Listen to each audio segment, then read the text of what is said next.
Peace and power. What's going on? Peace and power to the people that struggle. How y'all do?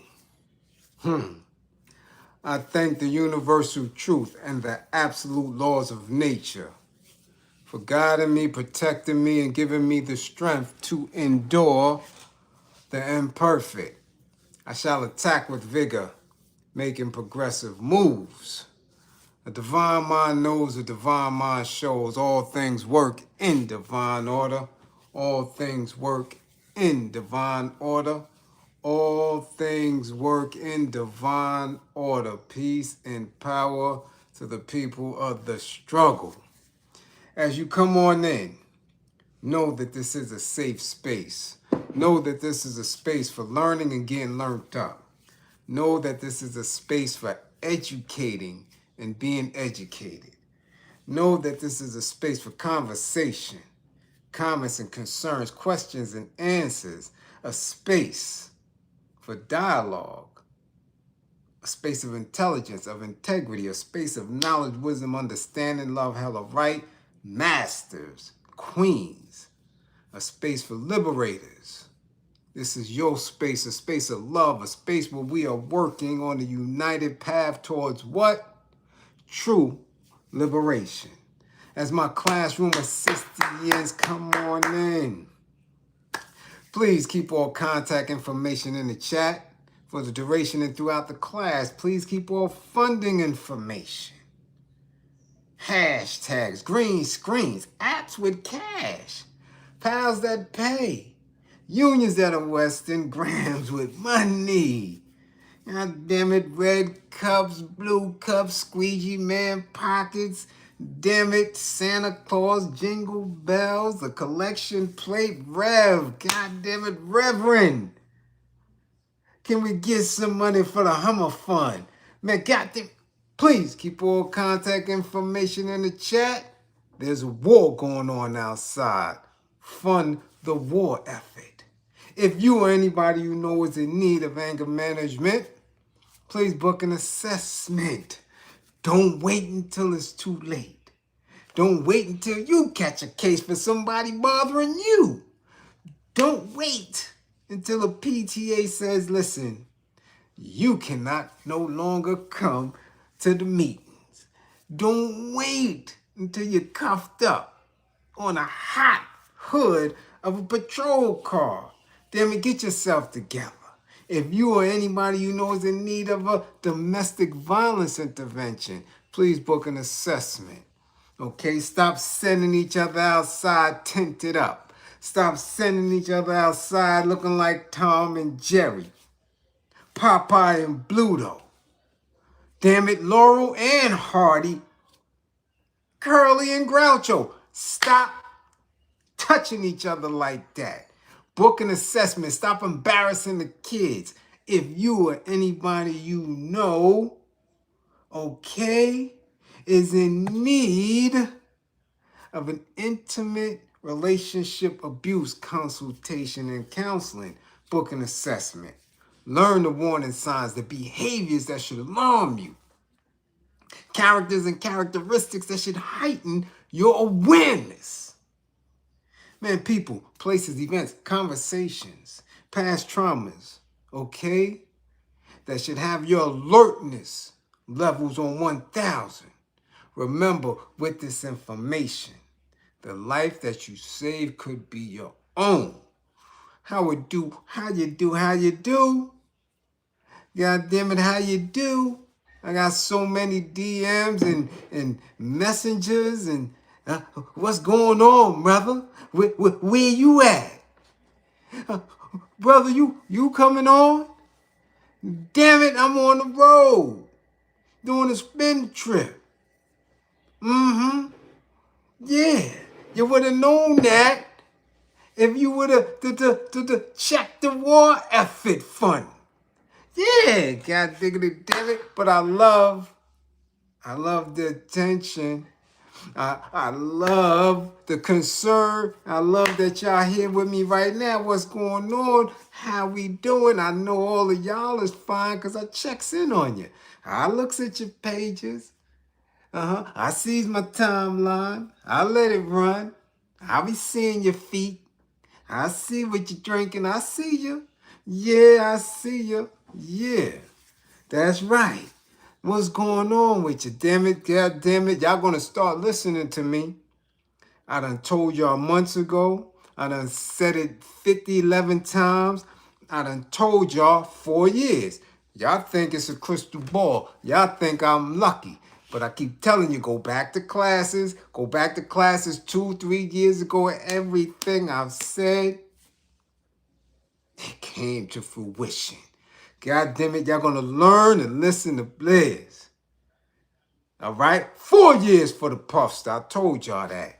We're going to get into it. So somebody tag the Puffster and the Combses since they done took over for the Joneses. Okay? Yeah. That's what we going to do. That's what we going to do. Yeah, Andrea, you always check on me. You know how me and you do, though. You know how me and you do, though. That's what I'm talking about. Tag the Puffster and his legal team. And from what I'm hearing, tag his new girl, Charlie Kirk's ex. Yup, tag her. Yeah. See, because I always get the first-hand info. Y'all don't know that, though. Somebody tag Young Thug, too, since he's so supportive.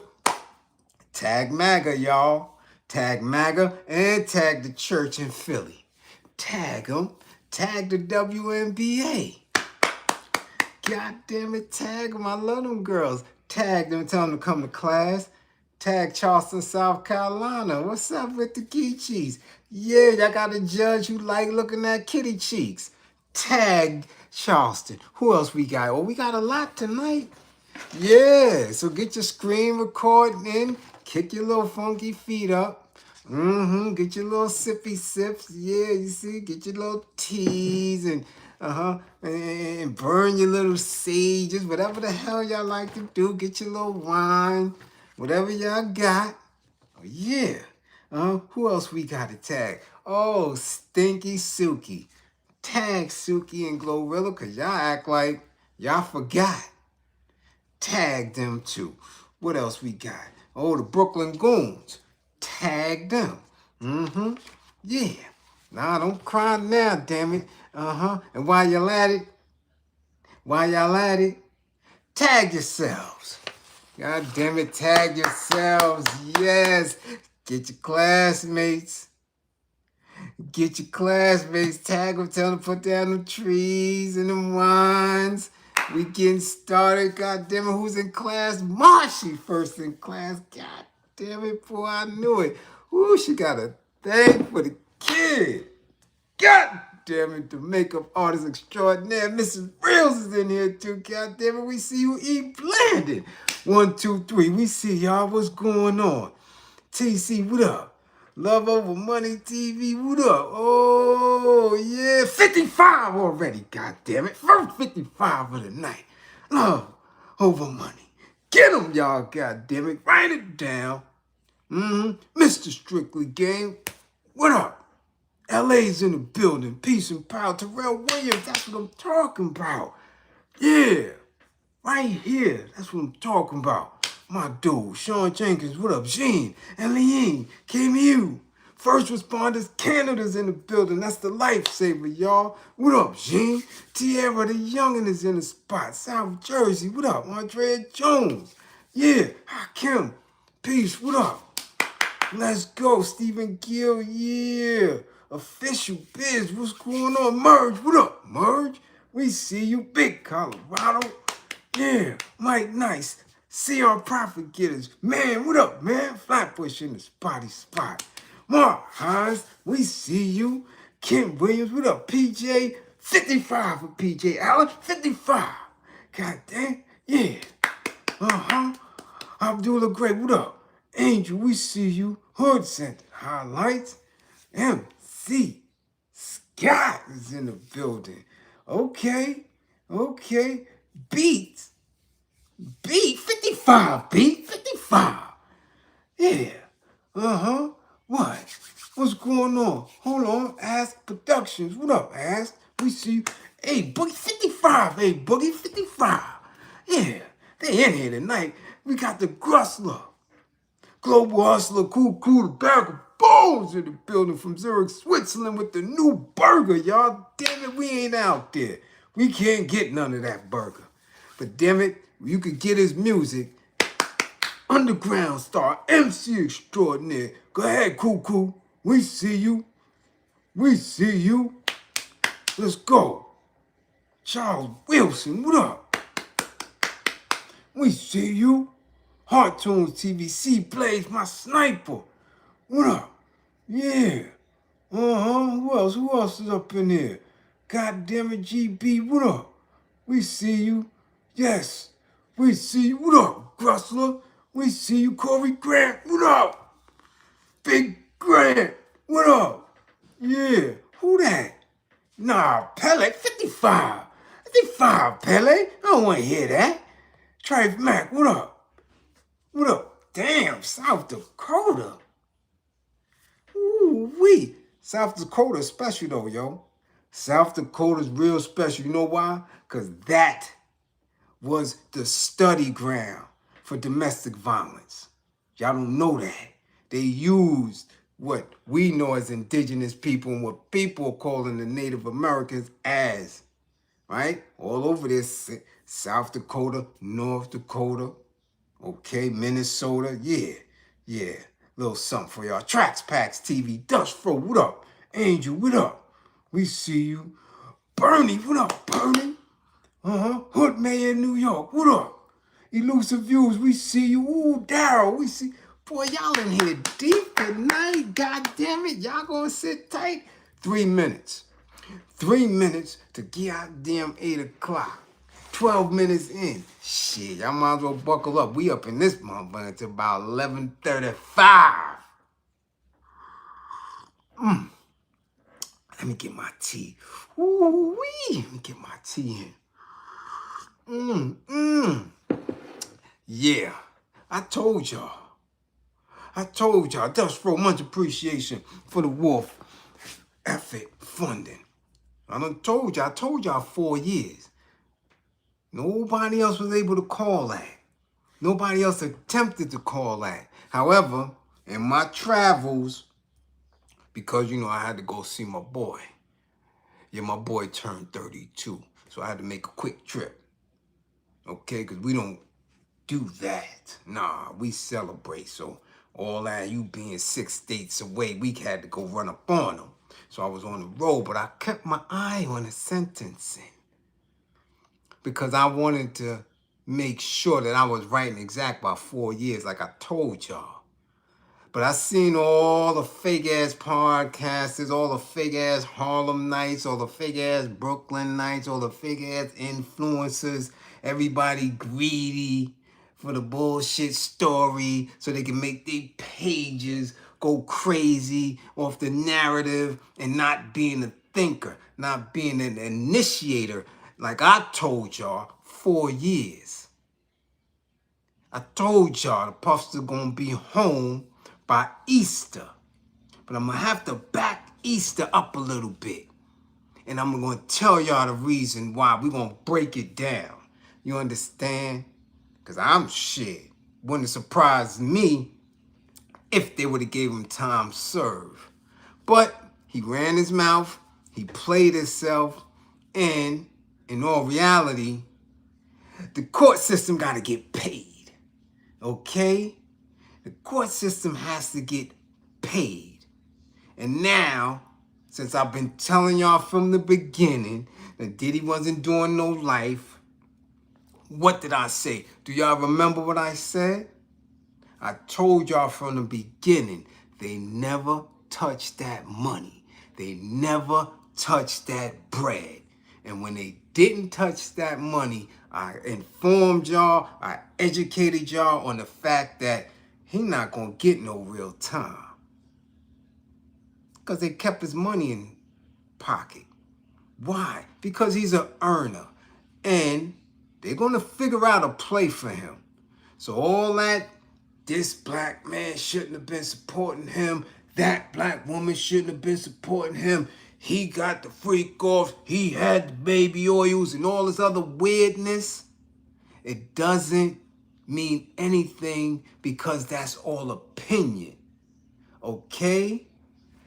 Actual fact is that that man is an earner and been an earner for that particular institution. And since he's got knocked, that institution of entertainment has fallen. Just like with the Hollywood writers' strike, just like with Harvey, it suffered. Okay, is dead. And they need a shot in the arm. Now, whether people like it or not, that shot in the arm is going to be Sean Baby Oils Combs. They're banking on him. Okay? Your man Quincy transition quietly with a lot of secrets. Okay? Clive is going to transition. A lot of these elders, okay, in that sphere of entertainment are going to transition. And they're going to pass all that shit over and help and hope that the diddler puts shit back in effect. Remember, I'm telling y'all that shit. Okay? Remember that I told you 4 years. Right? Now, what they're doing now is allowing him to get processed, to go get a federal number, to go get into the federal system, to get a bed, to get a little programming up under his belt, and then his money going to start working. But let me give y'all a clear reason why the judge gave him that 4 years, okay, in 2 months. Like, really? Y'all think that, why did they do that? Why did they sentence him to 50 months?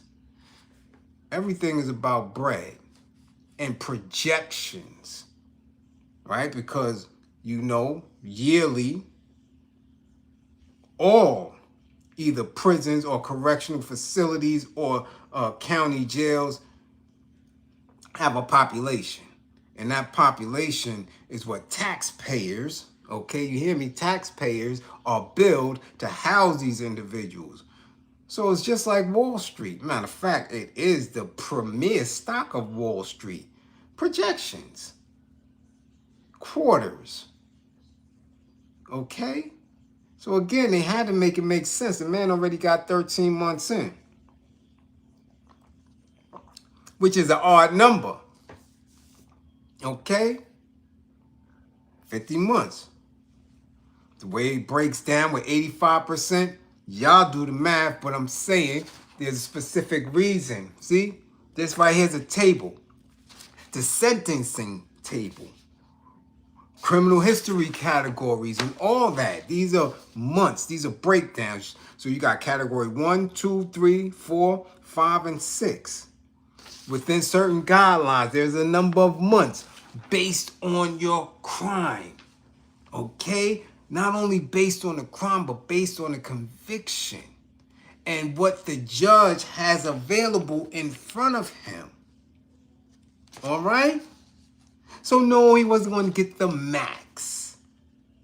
Not going to happen. It's not. He wasn't convicted of a violent crime. No matter how violent we know it is.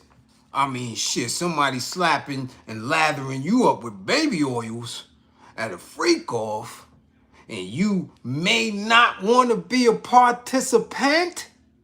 That's very violent. Yeah, we know that. Okay? So never mind the victims that we seen. There was a lot of victims throughout the years that kept their mouth shut in shame and then ran off somewhere. The diddler done bust their grippers and they got the hell up out of town. Never to be seen from again. Okay? Violently.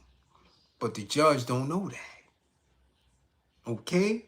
Judge don't know that. We don't know that. The jury don't know that. But in the space of what he's been convicted for, it was very light. Very light. Okay? Now, because of who he is, which is what the catalyst of the case was, they're saying that this mogul, this important person, okay, had authority over others, right? There's certain statutes here where the judge has to look, right, and make his discretion and saying, okay, this is what it is, right? There's one, abuse of position or trust or use of special skill.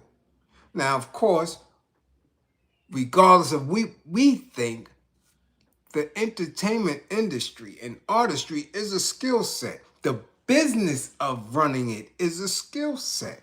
So those who sit in that seat of power, that is a charge if you're abusive. And in looking at the case and the parameters of the case, they had to say, well, this is what the judge saying. Okay, this man just been convicted. Okay? Not of anything in that, but I got to use, excuse me, I got to look at this and make sure in my determination of how many months he's going to get, what's happening. So in this particular code, if the defendant abused a position of public or private trust or used a special skill in a manner that significantly fabricated the commission or concealment of the offense, increase by 2 levels, right? Because they are adjusting it. They might have wanted to give him the minimum because there's no mandatory max for it. This is not a kingpin charge that he blew to. So, shit, they might have wanted to let him walk up out of there, but they're using certain things to make sure that it's not a public outrage, okay? Right? The adjustment may not be employed if an abuse or trust of skill is included in the base offense level or specific offense characteristic. Because this is what they're doing. They're looking, they're making the and of course, there's appellate issues. So he could come back later and use these specific codes to come back on appeal with this shit. So you got to sentence him properly and fairly, okay? Now, the special skill, the public trust, because you're trusting this individual as a celebrity, right? We entrusted the Puffster many years. We entrusted him with our hearts, with our attention. Remember, he was missing big, dancing and shit on stage. I'll be missing you, pulling at people's heartstrings. He misses his friend. Man, he's representing New York to the fullest. Harlem, yo, people loved the Puffster. Don't get it twisted. We're not going to act like in the Sean John years. We're not going to act like y'all didn't love Diddy. Y'all loved him, damn it. Y'all just gave him the keys to the city. Even when people was whispering and talking, this getting ready to happen. Y'all loved him. Don't act like y'all didn't. Because you did. So that's public trust. Okay? That's what it was. Y'all loved him. Y'all believed in him. Okay? So this is where the judge has to look at, like, yo, hold up. Hold up. This isn't the average individual. Now, what made it difficult for him to just walk out of court that day, right? Which happened to be my son's birthday. Yeah. And Ab, I see you, Ab. You up in here, Ab. Her born day too. But was acceptance of responsibility. That's why he wrote that letter real late. Tried to switch it up on him. If the defendant clearly demonstrates acceptance of responsibility for his offense, decrease the offense level by 2. So he might have wanted to increase it over here because he did. You just got rid of all public trust in you. We don't believe in you. But over here, he accepted responsibility. He cried. They played the video in the courtroom. You got hundreds of people outside the court with free Diddy shirts and wanting him to come home and, oh, I love the puff stuff, right? The pee-pee girl, the girl he peed on, wrote a letter to the judge. Your Honor, I need my warm shower. Even though it's golden, I need that, Your Honor. Let him go. He's a good man. All this plays a role. Y'all don't get it, though. If the defendant qualifies for a decrease under subsection A, the offense level determined prior to the operation of subsection A is level 16 or greater, and upon motion of the government stating that the defendant has assisted authorities in the investigation or prosecution of his own misconduct by timely notifying authorities of his intentions to enter a guilty plea. Yeah, all that. Now, he ain't do none of that. That's subsection B and all that other shit. But now, you come to other people. This is how much stuff goes into sentencing a federal individual, right? These are guidelines, right? Criminal history, criminal livelihood, criminal history. Diddy ain't had no criminal history, okay?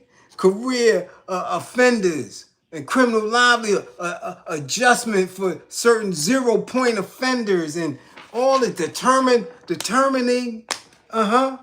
the sentence. The judges gotta know all that. Part C, imprisonment. Right? How they gotta imprison these individuals. Not easy. Imposition of a term of imprisonment. Limitation on applicability of statutory minimum sentences in certain cases. Supervised release, restitution, and fines. They gave that man $500,000 restitution. Okay? No mellow that club, New York arrest. Arrest is not a criminal history. You could be arrested 100 times. That's not a criminal history. Criminal history is conviction, baby. I've been arrested. Man, a lot. But my criminal history is only 2 convictions. No matter how many felonies is within those convictions, I only got 2 convictions. And after 10 years, I'm a first-time offender. I've been home 20 years. Over 20, going on 21 years. Got to, hold on, let me count that back. Wait a minute. Because I'm going to be honest with you, I don't hide from y'all. Y'all my peoples. I came home in 04. January. Shit, this January is going to be what? 2026? That's 22 years, baby. Never been cuffed after that. Never felt none. Do you understand what I'm saying when I'm telling you that I'm an asset? A wealth of information and knowledge. I could tell you how to keep your goddamn kids home, your uncles, all that. But y'all don't listen to me. I told you 4 years. Y'all thought I was just capping, right? Excuse me. Now, being that they didn't take his money, okay? I'm telling you now, this is where the release is possible at any given time. Shit. He might can slide the Trumpster 20 mil. Yo, here, hold that, man. I need to get into town. Okay? He make it take 20 mil to his legal team. Say, yo, hold on. I know I gave y'all 7 mil. That's the initial legal fees. We got these lawsuits coming, these civil suits. They're going to try to bust me in the head. Y'all got to work for that. So here, take another. That's 14 mil in legal fees. I'm just throwing numbers out there. Let's go 14 mil. get it, Trumpster 20. But listen, legal team, if y'all could get to the higher appellate federal judges, listen, man, I need an appeal, man. Take 10 mil and do what y'all gonna do with that. All right? Because this is where the money game come in. Not down there in the lower levels. No, no, no, no, no. This the appellate shit up here, man. This is where it count. This is where they can unlock the door. Because he still got his money. R. Kelly was broke him before he was able to do anything. You understand? Harvey broke him, froze his funds before he got done off. But that ain't the case with the almighty Puffster. Yeah, he can spread it around, and from what I'm hearing, the play might be MAGA Diddy. They thinking about, because, to be honest, MAGA doesn't have heavy promotions, okay? Y'all may think it's thick, but I'm telling you, I travel state to state, city to city, I see a lot. And because we seeing these flags, because we're seeing certain things on social media, and I'm telling you, people are still oblivious to the politics of this nation. There's still a lot of people sleep and blind. Puffster may be the next courting individual for Charlie Kirk's wife. They talking about that would be the play to bring ultimate numbers of black folk, specifically commercial rap folk who are lost, into the folds of MAGA. Don't be surprised. Hood Mayor of New York City, Eric Adams is already there. He's going to put on his MAGA hat within the next few weeks. But they talking about Charlie Kirk's wife because, one, on the low, they said that old Charlie was down, with now laters and Skittles. But they said the Puffster will ride her pasty white hiney good, especially after coming home from this bid. Because you know in the feds, he ain't getting nothing. Ain't nobody say he been into no extracurricular activities in the back. They ain't got baby oils all up on the commissary list, so he's been good right now. But boy, when he get out, woo, he gonna look for some tail. And he might be in alignment for this broad. Okay? He might be in alignment. I'm telling you now, that's gonna be a play. Whether it come to fruition or not, I don't know. I got to do some more researching. But I'm telling you, they said that Charlie Kirk boy wasn't right and exact. 1,000. Okay? They say he might have had that now later, and I don't never put it past an Ofe. Okay? So that wife, Puffster might look real good to her. Oh, yeah. And the Puffster might look real good in a MAGA hat. I'm telling you. But y'all don't listen to Bliz. I'm telling you. With the Puffster, Eric Adams, and I don't know, well, I know for a fact, y'all not from my hood. I've been seeing Curtis Sliwa posters all over the hood, and I'm trying to figure out who the hell putting them shits up in East New York. I'm telling you, there is an undercurrent of them making every attempt to get black men on board. So y'all gotta watch who y'all pay attention to and who you don't pay attention to. There's some bullshit coming down the pipe. Be on point.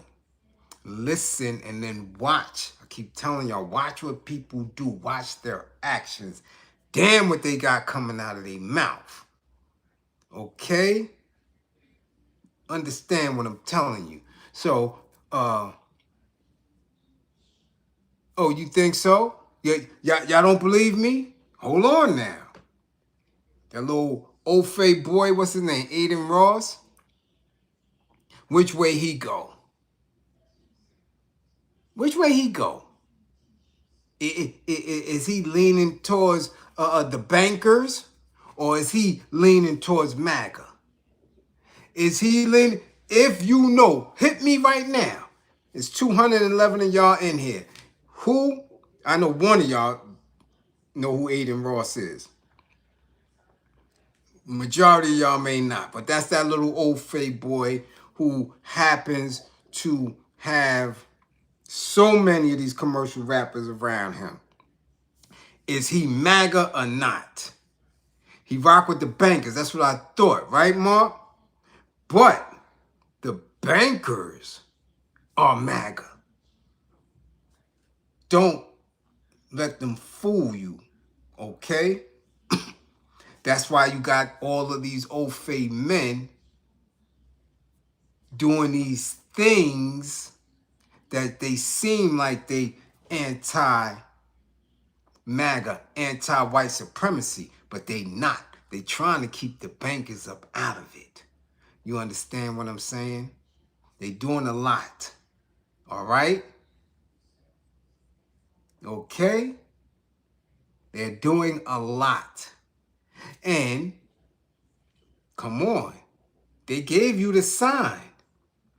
Aiden Ross, okay, had who on recently? He had Young Thug on his little show. And what did Young Thug have in his hand? A bottle of baby oils. And what did he say? Free the puffster. And what else do we know about Young Thug? That he was in a dress several times. And that he was switching his hips. And that he is from the A. So, come on now.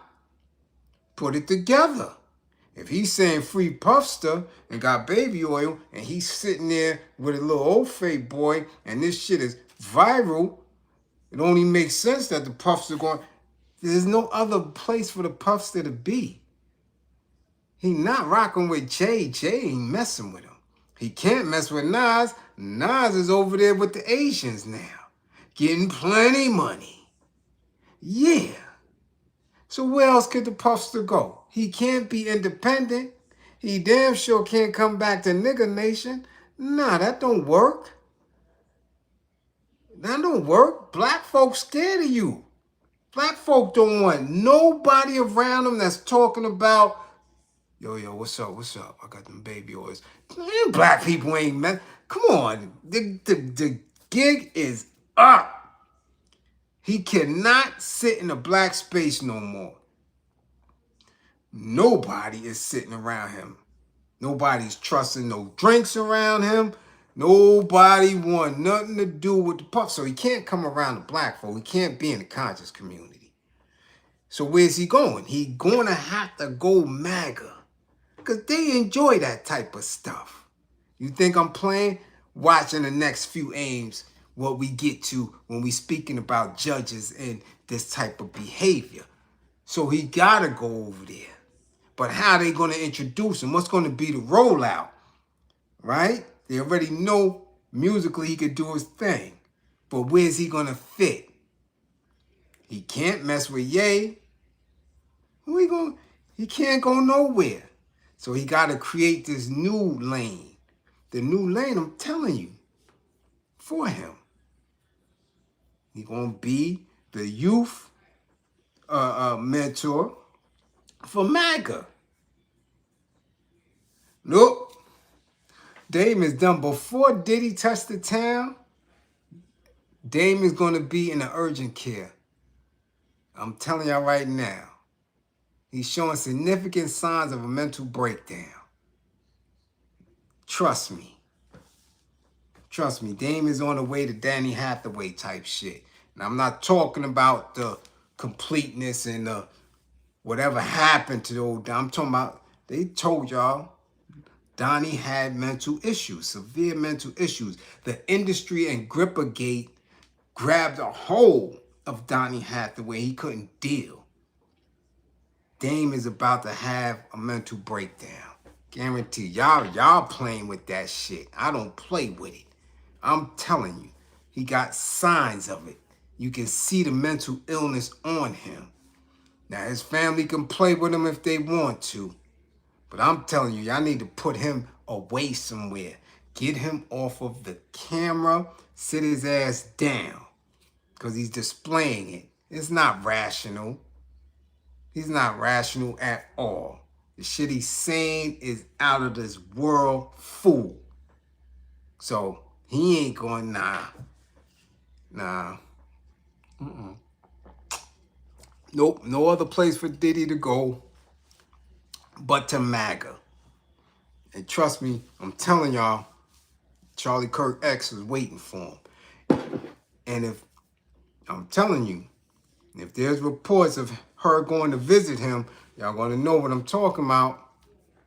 All right? I'm telling y'all.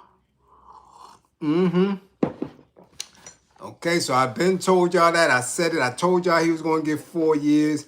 He got 4 years. Y'all don't listen to Bliz. Y'all better start listening. I don't come to play with y'all. I'm not coming to deceive y'all. Y'all better start listening. Okay? Now, where we going at? Since we are in the justice system, I'm going to stay right there. I'm going to stay right there for a quick minute. Okay? Because y'all think, and it's funny because I was just speaking to my peoples today about the class I gave y'all about the Julius Caesar and the rest of the Caesars and how they was specifically now later in Skittles. I told y'all that. And we had to go back and forth and had this long discussion about the history of it and what it was and was it really effeminate and all that? And when George Washington and them were wearing wigs, were they trying to be women or was they just trying to be different? And listen. Au fait men have been doing this shit. They've been unsure of themselves. They've been cross-dressing. They've been dealing with individuals who have multiple kinks. This shit is in their history. Okay? We just feel stupid acknowledging it because you saying we letting these punk ass motherfuckers run the world. So you feel stupid. Like I keep telling y'all. If you never seen them bleed, if you never bust them at the knees, if you never put a hammer to their temple, if you ain't never make that blood trickle, you're going to have a certain amount of respect in dealing with them. I don't give a damn about them at all. I was trained from a young age. I've been through every system that they have. Their educational system, their housing authority system, their prison system, their military. There's nothing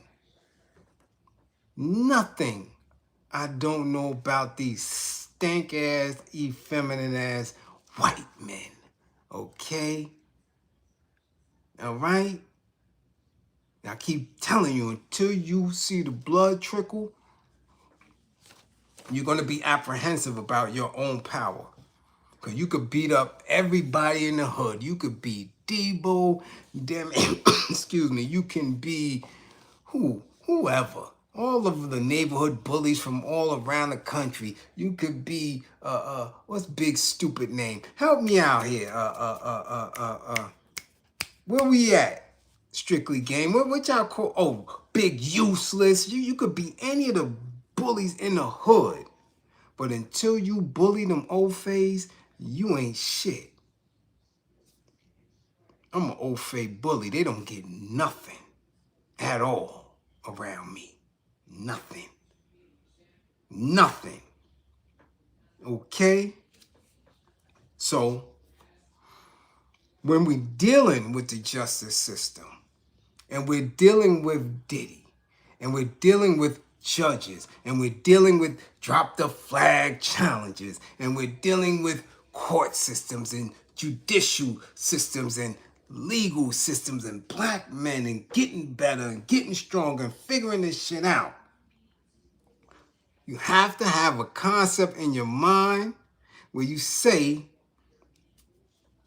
I got knowledge of self. And because I have knowledge of self, I have knowledge of the Ophe.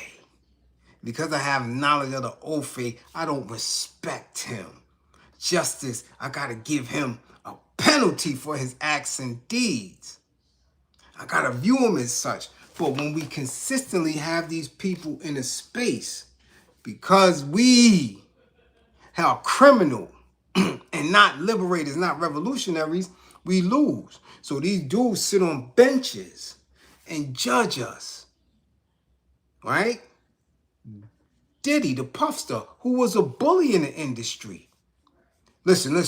You want this record out? You want to go platinum? Sure, Puff, what I gotta do? Bend over, damn it. And then after you bend over, your ass is cooling off your grippers in the pool. Now, you may go platinum or you may not. But trust and believe, the puffster done bullied him and he done bullied them cheeks. Okay? He was a bully in the industry. He was a bully outside of the industry. But he didn't bully them Ophes. You have not seen one Ophe come through and testify and say, the puffster baby oiled my cheeks and took my music. I don't know now. We got, what was that little rapper white boy he had? Where he at? Because he disappeared. What was his name, Marshy? Donnie? Or Don B or Donnie? Where he at? Puff might have got them grippers. Somebody need to interview that man. Puff might have got them grippers. No official biz. Justin Bieber was a baby. He was a child. I'm talking about bullying a grown-ass man. Because he bullied grown-ass. Meek Mills was a grown-ass man.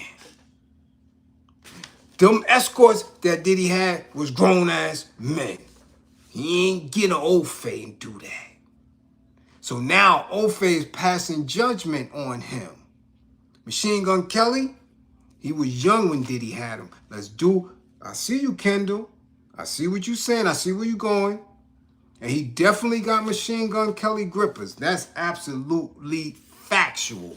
Because Machine Gun Kelly is in dresses right now. When polished nails, switching with pink guitars. Puffy definitely had that might have been his boy toy. Okay? So you're absolutely right about that. We just didn't do a class on Machine Gun Kelly yet. Okay? But I see it. I seen it last year. I seen it 3 years ago. Machine Gun Kelly was looking real sweet. Just like that other dude y'all let come through there. That, what's that other boy name with the tats on his face? He looking real sweet too. What's his name? What's his name? He went back to folk music now. He on stage and shit with his folks again. But y'all let him come through the industry, didn't y'all? Y'all let him come through commercial rap. What's that boy name? Y'all know the one with... What's his name? Big star now. Post Malone. There you go, Will. Post Malone. He wearing poom shorts on stage if y'all haven't noticed. He been wearing poom shorts on stage if y'all haven't noticed. I don't put nothing past these Ophes. Okay? If Julius Caesar did it and the rest of the Caesars did it for a whole millennium, who are we? Listen, y'all say shit travels, right? Y'all believe in generational trauma. Y'all believe that all this shit comes through our DNA, is passed down, but it don't pass down to Ophes? That effeminate, don't know which way to go? That don't pass down for them, but it passed down for us. Get the hell out of here. All Ofe men will take it in the keister given the right opportunity. And that's a fact. That's a fact. Now, I dare Ofe man to debate me on that. Crazy. Anyway, we got the judge, okay, that has just given the Puffster a sentence. Now look at this shit right here. Let's go to Charleston, South Carolina. Charleston, South Carolina. A judge in South Carolina was arrested because he was charged with child abuse material, according to the United States Department of Justice. James B. Gosnell Jr., 68 years old, is accused of possession of child abuse material. That's abuse material. That means that somewhere in his possession, he was looking at kids being abused. S-type abuse. Okay, this is a judge. All right? He was officially suspended by Chief Justice John Kittredge. Investigators with the Department of Homeland Security received a tip from the National Center for Missing and Exploited Children about several financial transactions with a distributor of child abuse material from the UK. From the UK. See how you trying to hide it? But why is it in the UK? Because it's prevalent over there. The United Kingdom. Okay, the kingdom that's united, they got all type of material over there. Okay, let's continue. The payments came from a peer-to-peer online money transfer account associated with his phone number, address, and email account.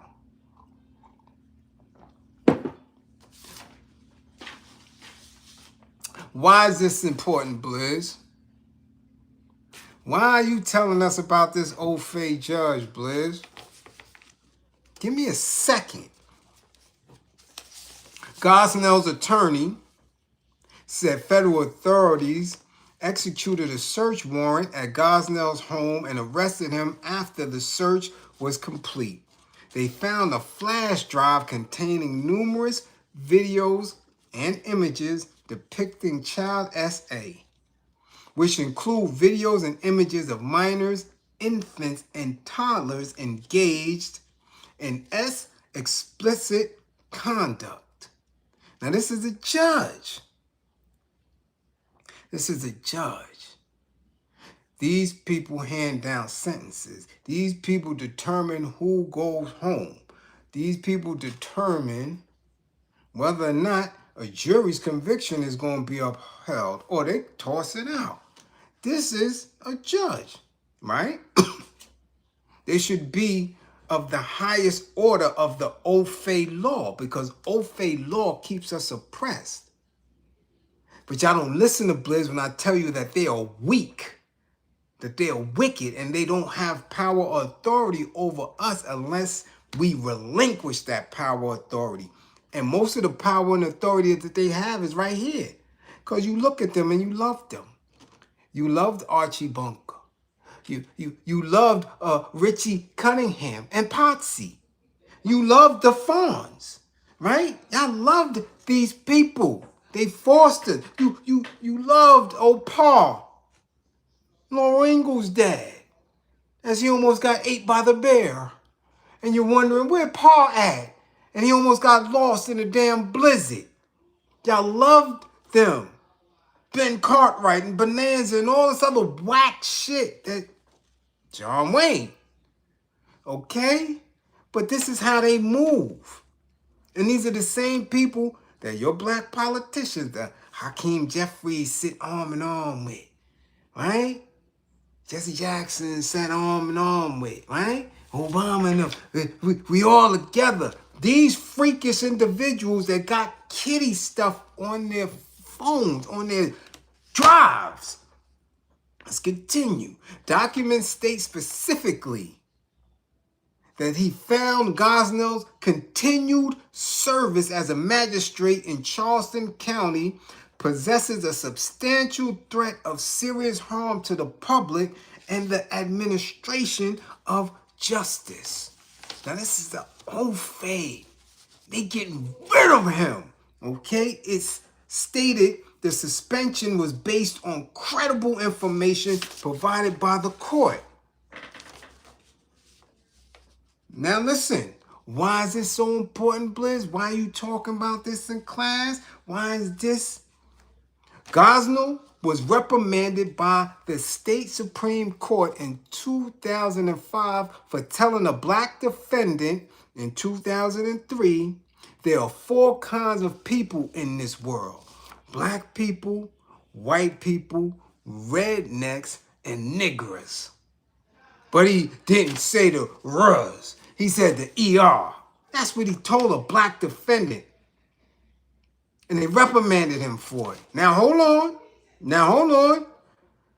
That has nothing to do with why I'm saying currently he's important in this class. You know why? Because you know what else he also did and who he is specifically? Let's go. Excuse me. The state Supreme Court announced prior, to the bond hearing, that Circuit Court Judge J.C. Nicholson would preside over Roof's criminal charges, not Gosnell, right? Because this is the same judge that said that Dylan Roof's people, his family, were victims. And not the non-black people that Dylan Roof unalived in the church. This dude is the judge that said that. Okay? This dude who got child pictures and images of them being SA'd on hard drives. That means if it was in his home hidden, that means he was getting baby oils and lotion watching children. We don't know if he might have sentenced somebody, and because he sentenced somebody, their child was in foster care. And he might have been having access to children. This is the type of shit that go on, which I'm always wondering how much we don't know about these OFAs. But y'all give them all the authority to do whatever. You value what they value. You agree with policies that they put in play. I don't know what the hell's the matter, what it's going to take, because y'all don't listen to Bliz. And I'm telling you, F these OFAs. I'm telling you, there's no good coming from them. At all.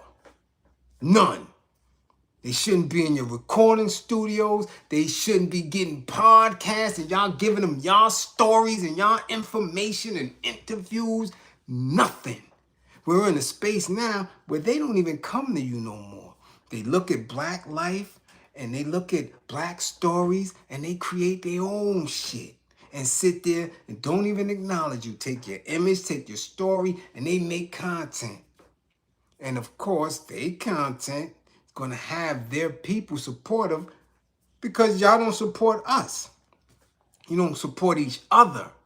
So while we struggle to give true narratives and truth to our people, these OFAs could just play online. And they get 200,000-300,000 subscribers and they never been to the hood. They probably never even seen a black person in real life.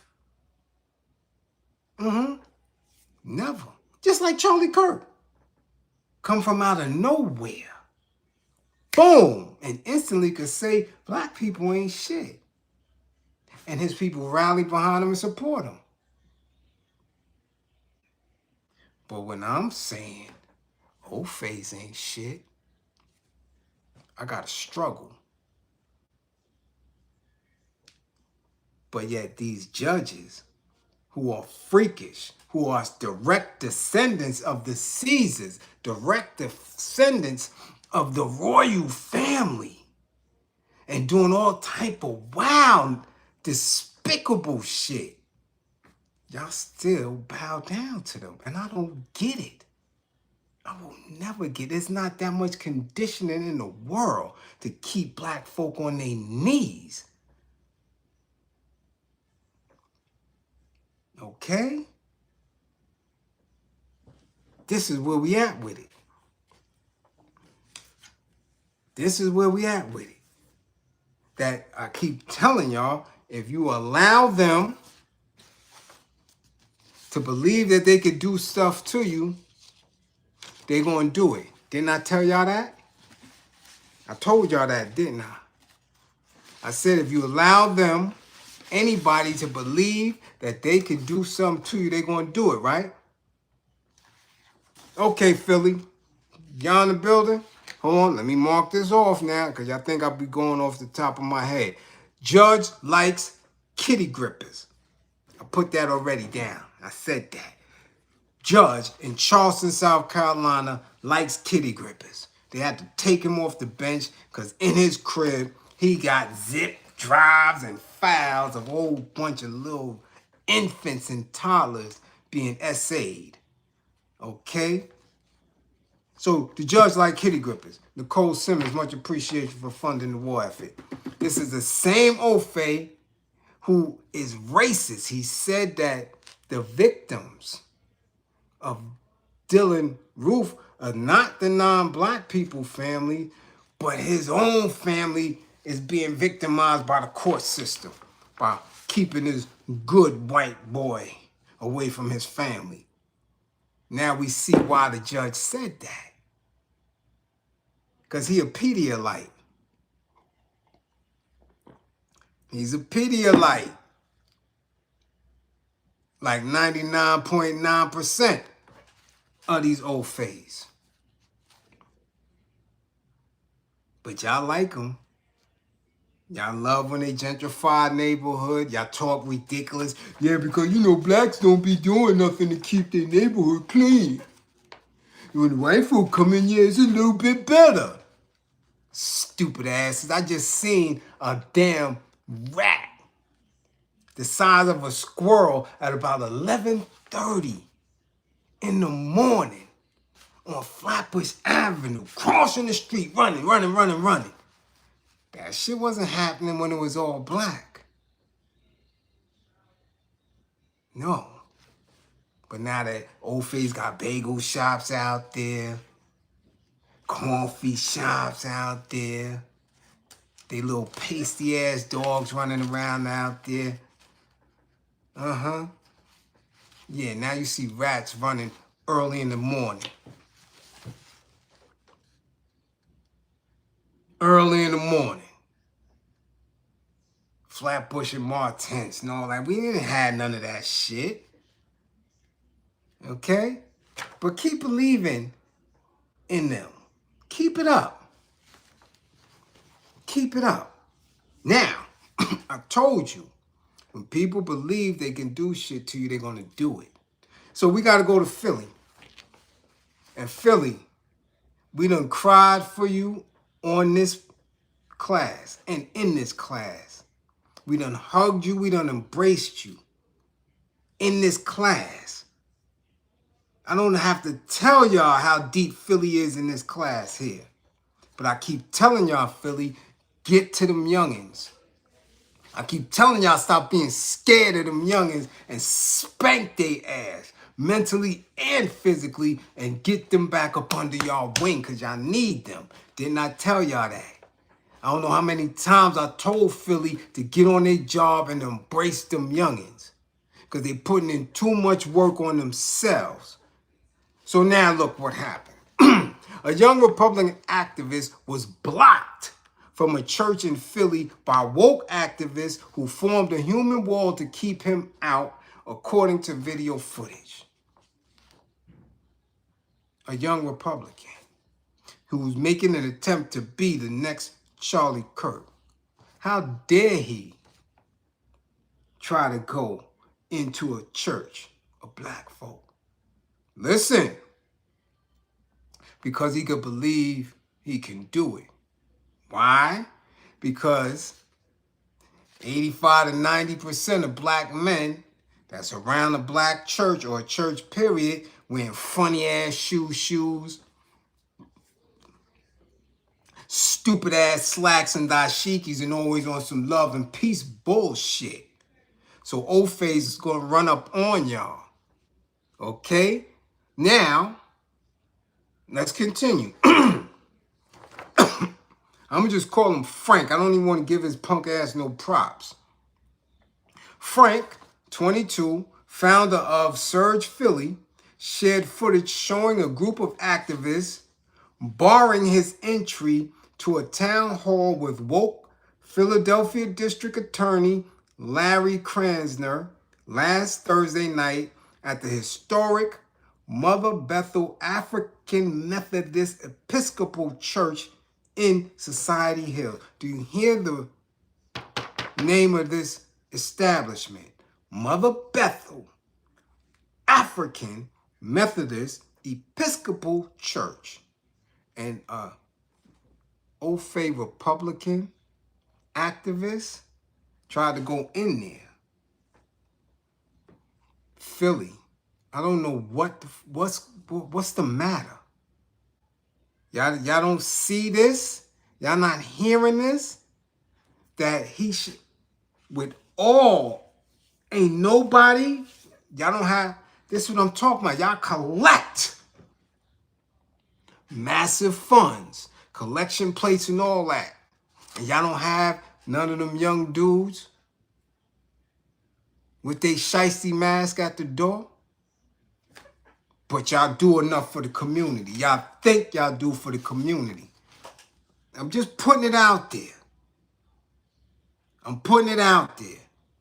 That y'all not working with them young boys. Y'all not working with them young girls. Y'all not. Because ain't none of them was at that door. Let's continue. You're not coming in. You're not coming in. Simple as that. You're not coming into our sacred spaces. A man outside the 19th century church holding a bullhorn tells Frank. In the footage shared by Surge Philly, a young Republican group. Okay? I'm looking at this shit. And I'm looking like, really? You got a bullhorn? Y'all having a debate. This is what was supposed to be going on in there. A debate, a discussion. Same type of shit that old Charlie got his protect the neck treatment. Okay? So now this little dude running around Philly instigating stuff. But our young boys and girls in Philly can't walk to the store without having their head on a swivel. I don't get that. That this white dude, and it's a group of them, figured it because they know there's a separation, not of church and state, a separation of church and black young people.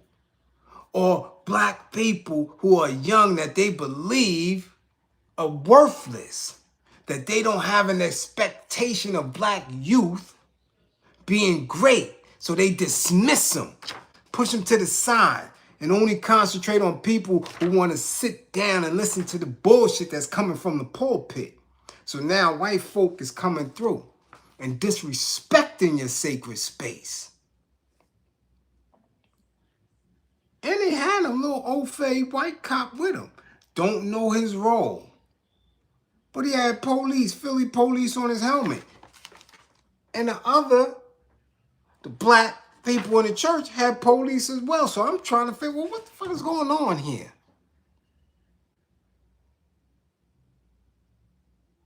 What's really going on? The little portly old fake cop that was with Frank? Don't you threaten me.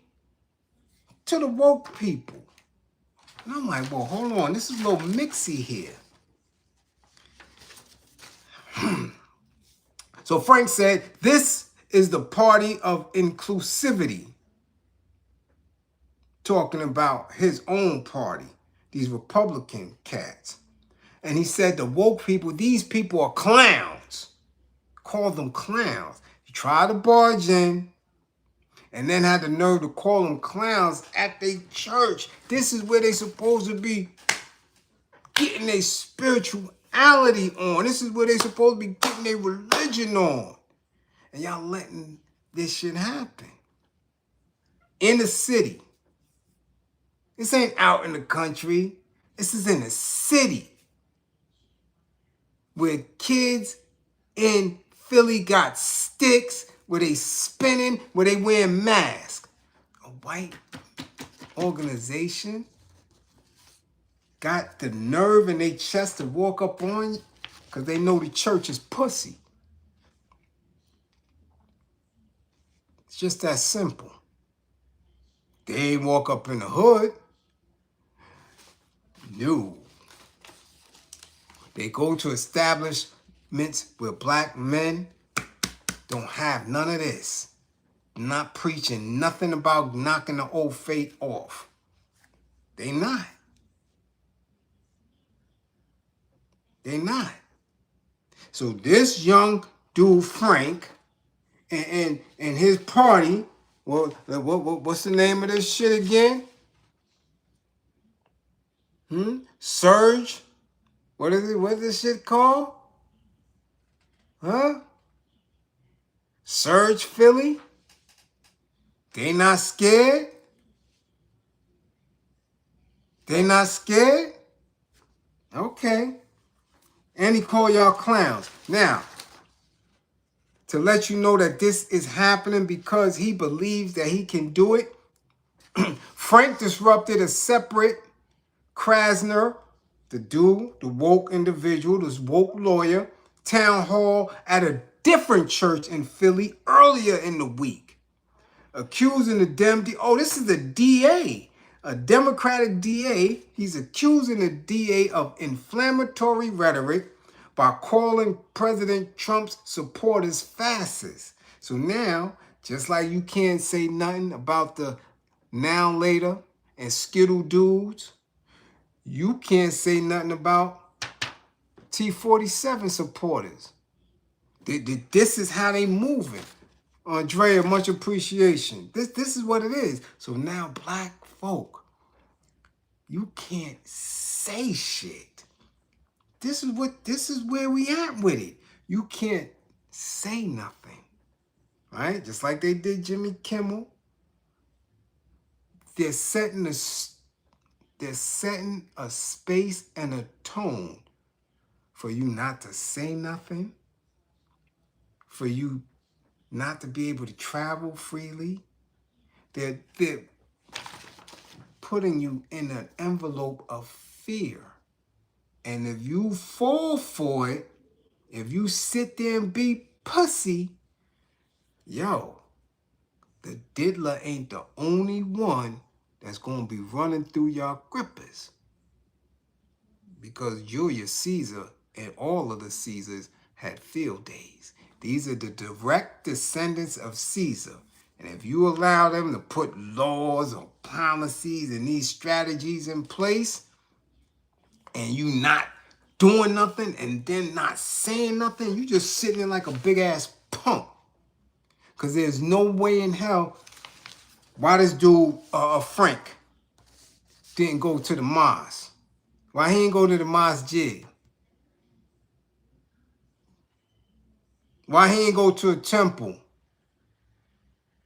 and have this debate and barge in on a temple or a mosque in Philly?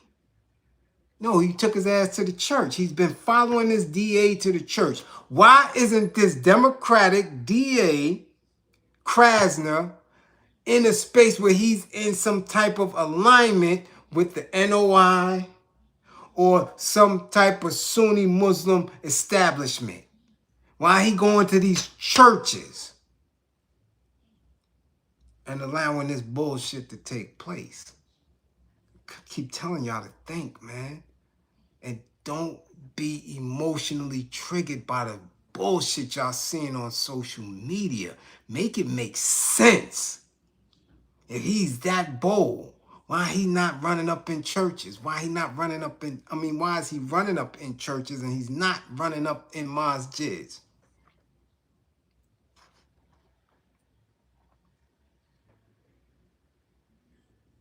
Okay? Now, he also said that this DA is demonizing Trump. He's demonizing MAGA Republicans, and he's demonizing the other side of the aisle. He called Trump a fascist. That's what led to the unalivement of Charlie Kirk. That's disgusting. We can't have that. We need dialogue. He's saying this right here on the steps of an African Methodist Episcopal church. And nobody hit him in the mouth. Nobody. But what they did was bring whoever they had inside, outside, and build a human wall. A human wall of old-ass looking niggers, some Skittle and Now Later people there, and a couple of weak-ass Ofays. If y'all keep thinking that this is the way to go, so be it. So be it. But this is not some way out in the country. This ain't somewhere in upstate New York or in New England. This is in Philly. And y'all don't have no young folk to hold that church down? Why? Because y'all lie to young folk. Because y'all follow scripture that's been passed down by the King James, who's a descendant of the Caesars. You know why? Ain't no young folk messing with y'all. This is where we at with it. So this young dude, because he's, what he said? Hold on, what is he? He's 22. A 22-year-old could run up on an African Methodist Episcopal church and disrespect grown-ass black men. That shit is weird. In the city of Philly. Just saying. I'm just saying. This is a nobody disrespecting a DA. He said he went on to accuse Lawless Larry Crumbum Krasner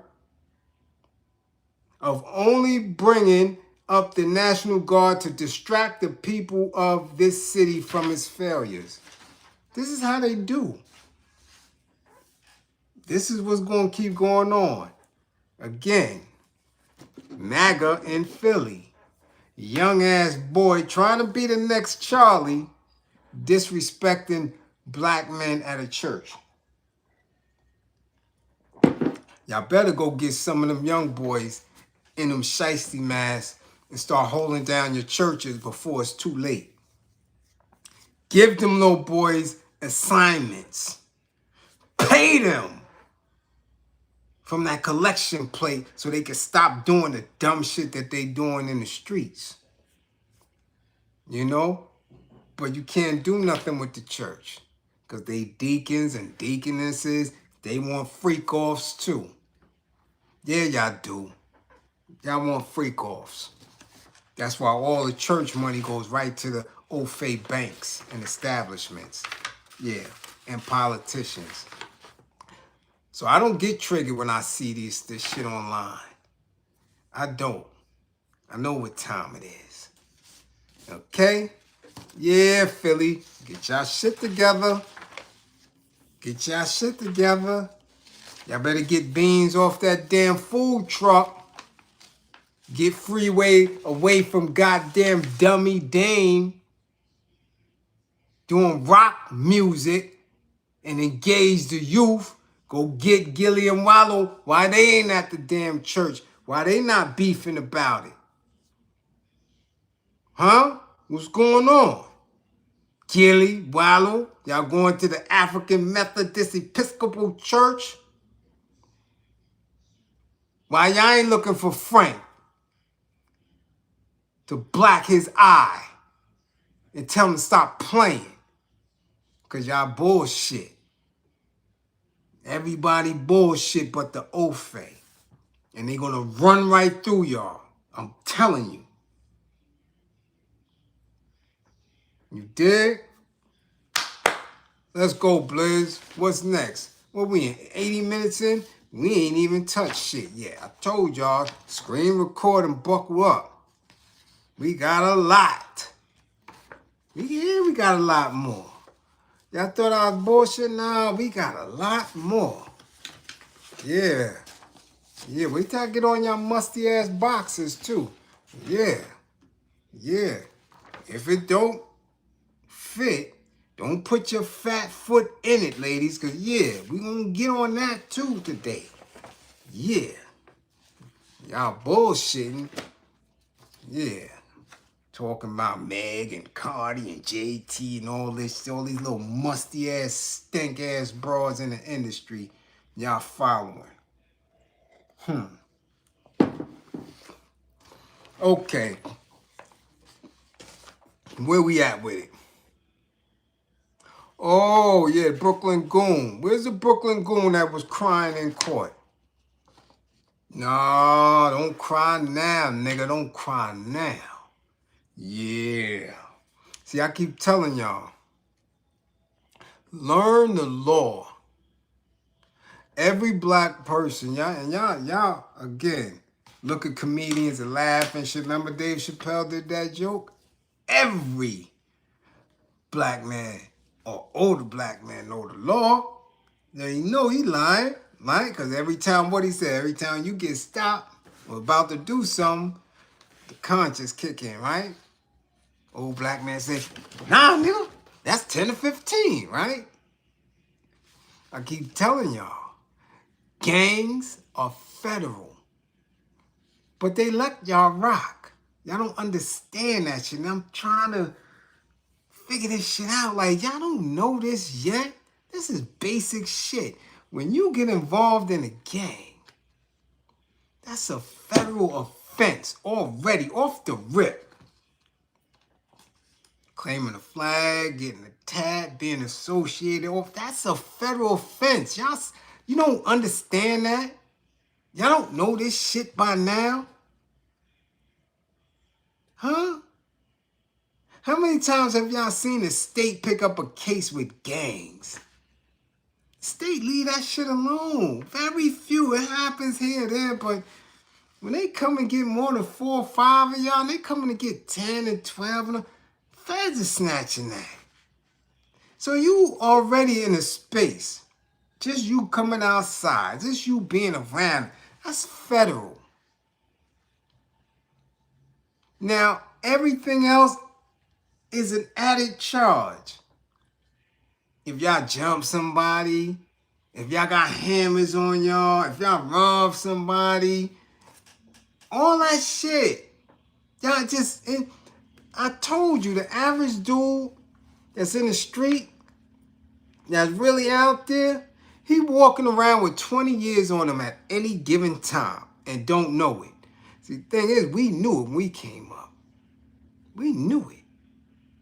That's why we knew who to deal with, how many people to deal with, if we was going to do something, who we was going to do it with, how many we was going to... We didn't have dudes around us that we knew couldn't hold it down. I'm going to put in work. You think I'm going to have this bozo with me because he get dipped? Because he funny because the broads like him? Nah, nigga, he's staying over there. When I'm going to put in work, nah. We got the team. So, because we know at any given time, that's why none of us never told on each other. Son, every day we go through it. Yo, you know the plan. You know what it is. We all know that.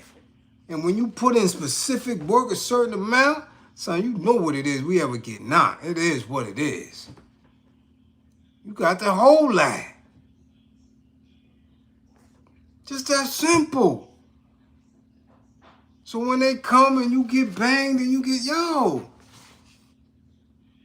what you talking about? Hey man, listen, I don't have a name, nigga.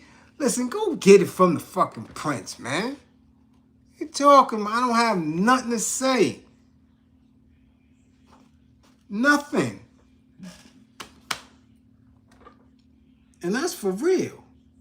However, you got people nowadays who think this shit is play.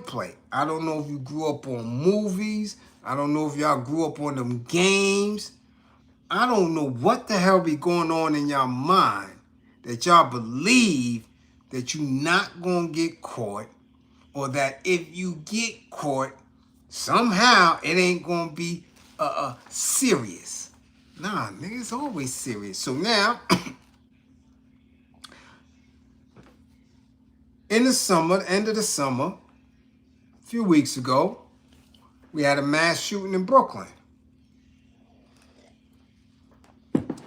Okay? Crazy. Let's go through it.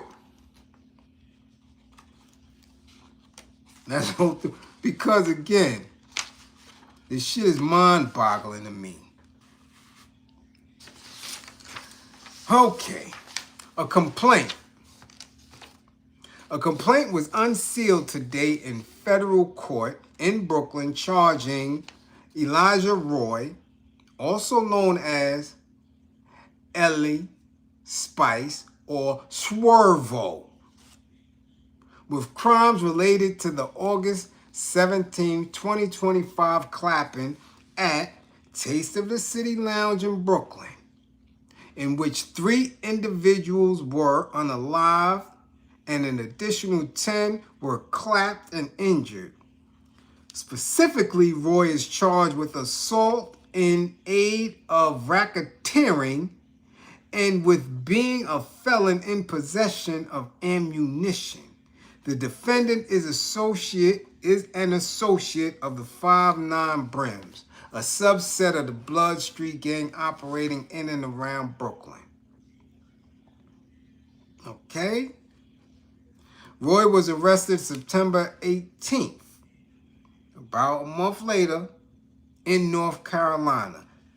He is scheduled to be arraigned on the complaint this afternoon when this was released.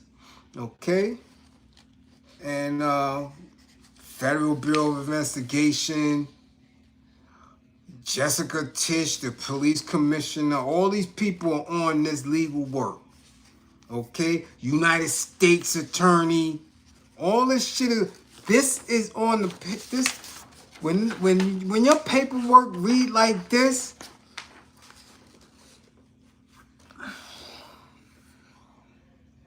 yo, man, I don't listen. Social media is filled.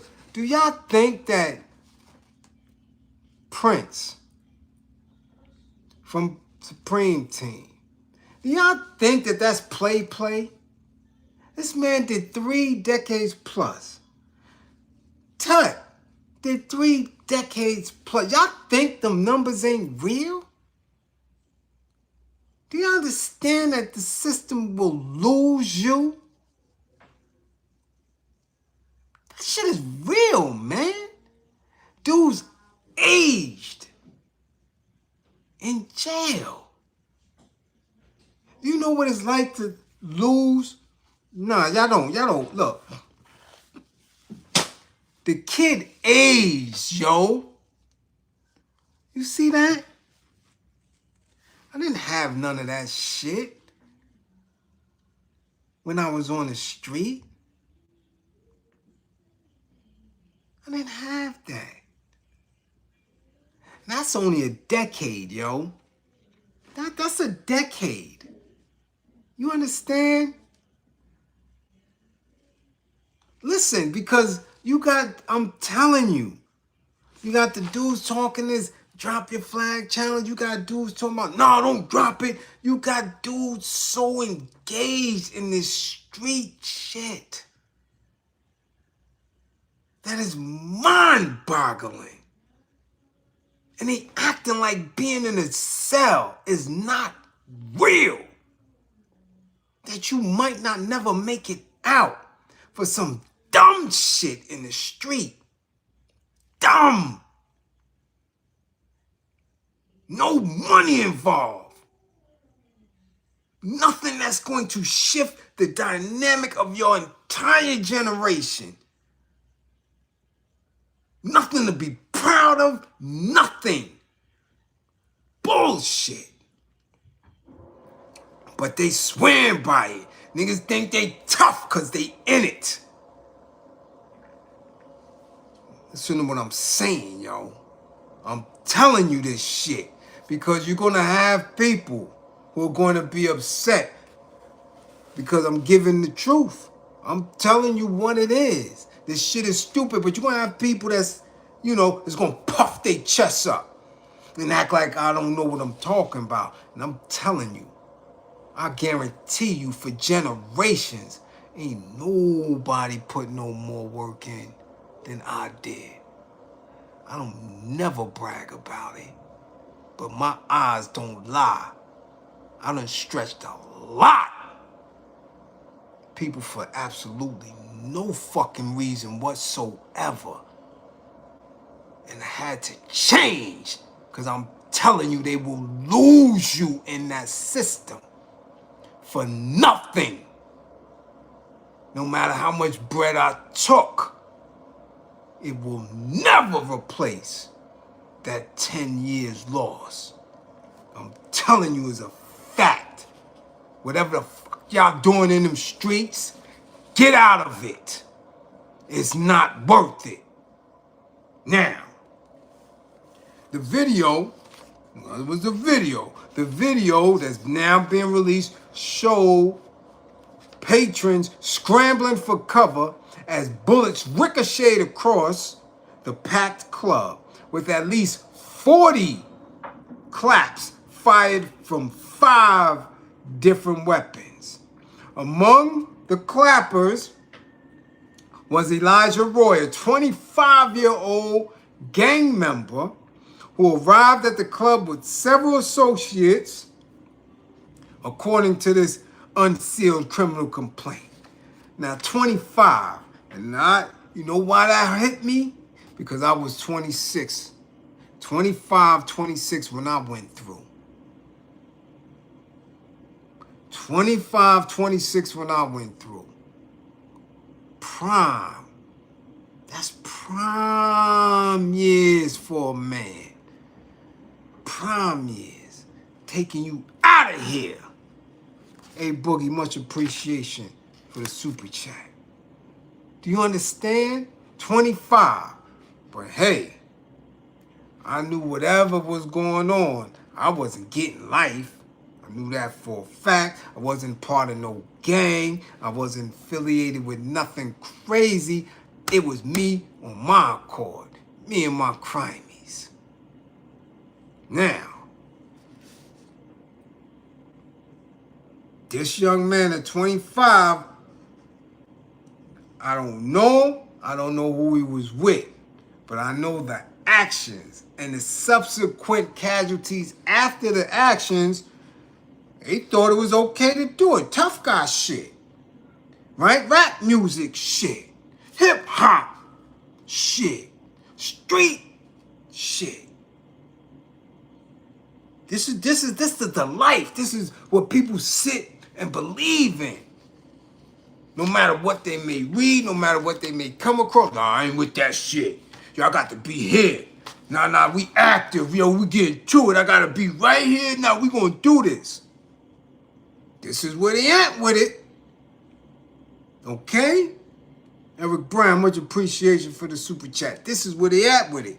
Now, at around 3:30 a.m., one of those associates, they naming a lot of them, right? Marvin, St. Louis 19, began taunting a rival gang member, Jamel Childs, 35. The confrontation quickly escalated, with authorities saying St. Louis clapping at Childs, who returned fire. Both St. Louis and Childs were unalived in the shootout, as was another man, 27-year-old Amadou Diallo, who was believed to have been a bystander just in the spotty spot. 27 years old, out of here. 19 years old, out of here. 35 years old, out of here. After ducking under a table, Roy fired 2 claps. It was unclear if those claps hit anyone. He is accused of a violent assault in aid of racketeering and illegal possession of ammunition. Okay? He was heard in court crying out to family members, I want to go home. You home. You home, man. You don't get that? This is what it is. It might have been your first night out. Maybe, I don't know. But I'm saying that this is how serious it is. This is how severe this shit is. Because it get like that in a second. In a second. But y'all got niggas out there that's still telling y'all that this is how they gotta be. And I'm saying unless you a dummy, unless your ass got some type of mental, if you got Down syndrome, you got to be retarded or something to say that this is all you can do with your life.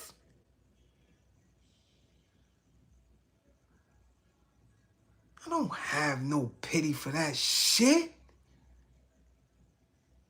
I did mine. And I'm trying to prevent others from doing theirs. Because it's unnecessary. Dudes is making more money doing fucking Uber Eats. Dudes is doing numbers in Target. I'm seeing motherfuckers working Pathmark.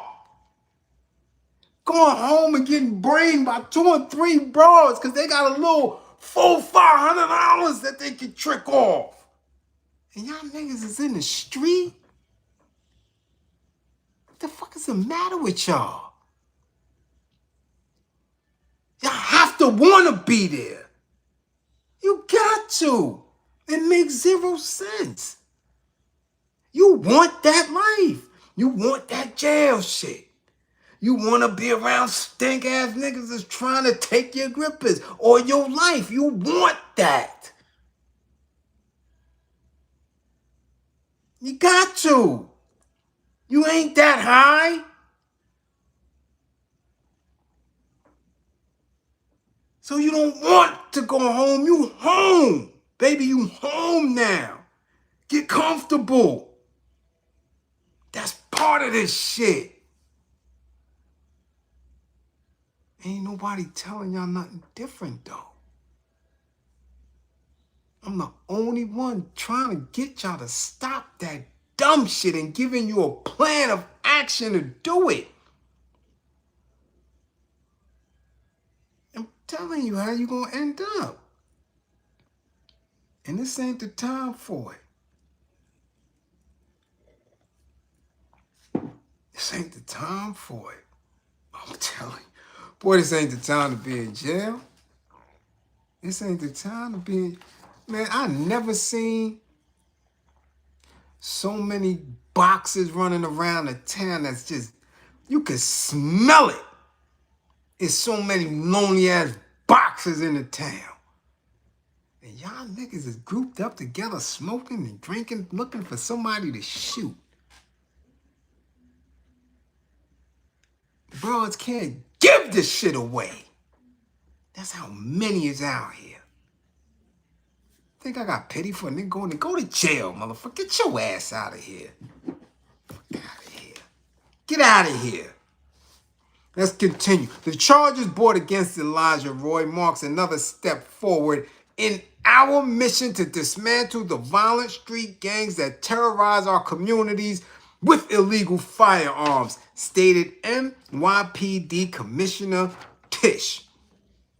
Alleged associates of the 5'9" Brims gang turned a crowded club into a scene of carnage when they opened fire on their rivals, unaliving 3 people and wounding 10. She didn't say nothing about the rivals.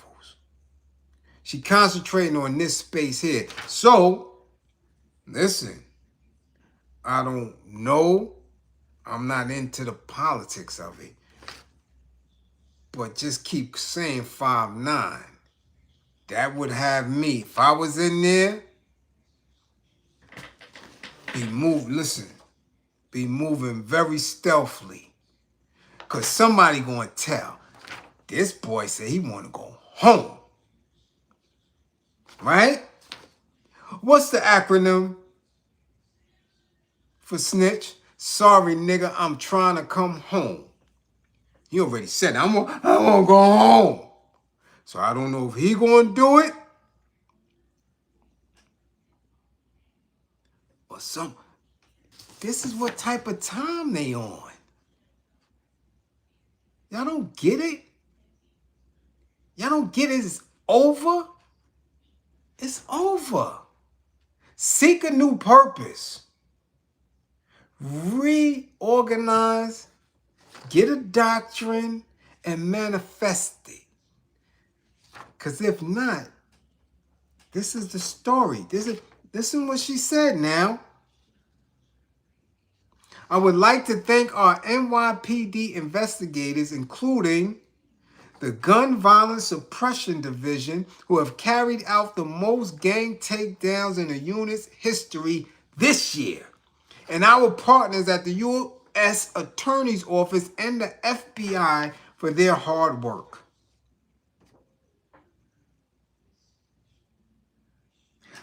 As set forth in the criminal complaint, in the early morning hours of August 17th, 2025, the defendant was present at the Taste of City Lounge, a restaurant and hookah bar in Brooklyn. Roy was with other associates of 5'9", including Marvin St. Louis, who unalived as a result of the clapping. Also present at the lounge were individuals associated with Folk Nation GD, a rival of 5'9" that operates in and around Brooklyn. This is crazy. This is, yo, come on, man. But, on Franklin Avenue, white folk can walk up and down and past that block. White folk is sitting out there sipping tea, eating bagels, jogging with their dogs or without. Little white old fake women are wearing booty shorts up they ass jogging. Nobody say shit to them. They ain't been jacked or nothing. All up and down Franklin Avenue. All the way from Franklin and Empire to Franklin and goddamn Fulton. White folk could do what the hell they want to do. And y'all done unalived each other on that block. Listen. Listen.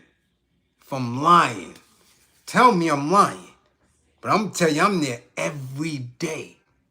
I travel throughout the borough every day.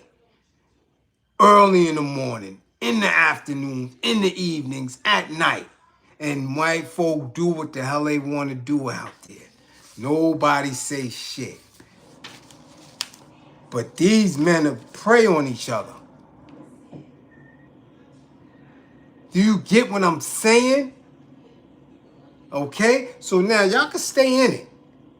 I would never sit here and act like I don't understand the politics of what it is to be involved in what y'all involved in. I know how deep it gets.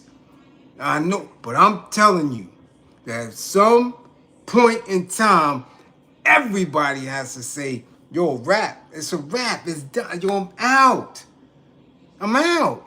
Everybody, the best who ever did it, Jordan retired. Mike Tyson retired. God damn it, everybody say, yo, enough is enough, yo, I'm gone, I'm out. I'm out. And seek a different purpose in your life. And they retired from shit that was beneficial to them, that was bringing them money, that they trained for years. Y'all won't retire from negative bullshit that's going to send you to the grave or to prison forever. It makes no sense in 2025. It doesn't. I don't get it. I'm telling you right now. I don't know what it's going to take. I don't know what it's going to take. But y'all better think something, man. Rethink some shit, man. Rethink some shit. Because y'all can't know the law. You can't. You can't know the law and think y'all going to sit up in it. Most of y'all don't even know that it's a federal crime just to recruit somebody into a gang that's under 16. Y'all don't know that? This is where we at with it. But y'all know a lot. Y'all know it. Y'all got it. Okay, you got it. I can remember a couple of people telling me that shit. I know people that was on my caseload, whether it was here or whether I was working for the nonprofit. I'm giving them jewels. They're like, nah, I got it. I got it. Okay, no doubt. You do got it. I have clients that break out after a while. Nah, I got it. Oh, work. No doubt. You got it. Go ahead. And then all of a sudden, boom. I told you, your life can change for the better or worse in 90 days. In 90 days, you could get off dope. In 90 days, you could lose shit, weight, pounds. But in 90 days, you could be a custody too. You could turn into a crackhead or be walking on somebody's track or lose your damn mind. See, I'm good because every 90 days I involve myself into something that's going to evolve me and transform me. So I could care less when you break out, have zero contact. I'm good. I'm consistent. Whether I'm here today, whether you watch a video from 10 years ago, you want to see the same ass individual speaking love and life into the people and rebelliousness and militancy against the old faith. That's who the fuck I am. I'm not playing with this shit. So keep supporting and keep pushing other people in front of me. I'm good. Trust and believe. My shit is laser sharp. I don't go nowhere. Tried and true. I'm like a rusty ass hammer. Your favorite tools. I'm right there. Okay? Y'all dudes need to stop doing this dumb shit in the street. Especially when it don't make no money. It don't make sense. It doesn't. It doesn't. If you're still around the way, you damn sure don't make no money. Make no sense. You still out the way? You still out the way? Y'all can't be making that much bread. Y'all still right there. So it don't make no sense. Get up out of this shit, yo. If your family can't convince you, if that little broad that you laying next to can't convince you to get up out of it, yo, listen to me, man. I'm telling you, for an absolute fact, y'all don't see the end results of these dudes when they in the street.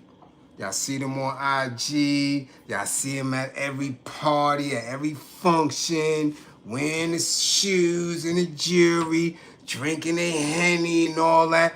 Y'all don't see them in jail crying. They ain't show you a picture of Shorty tomorrow. I want to go home. And they took his ass right back into the cells. Y'all don't see that. Y'all don't see that.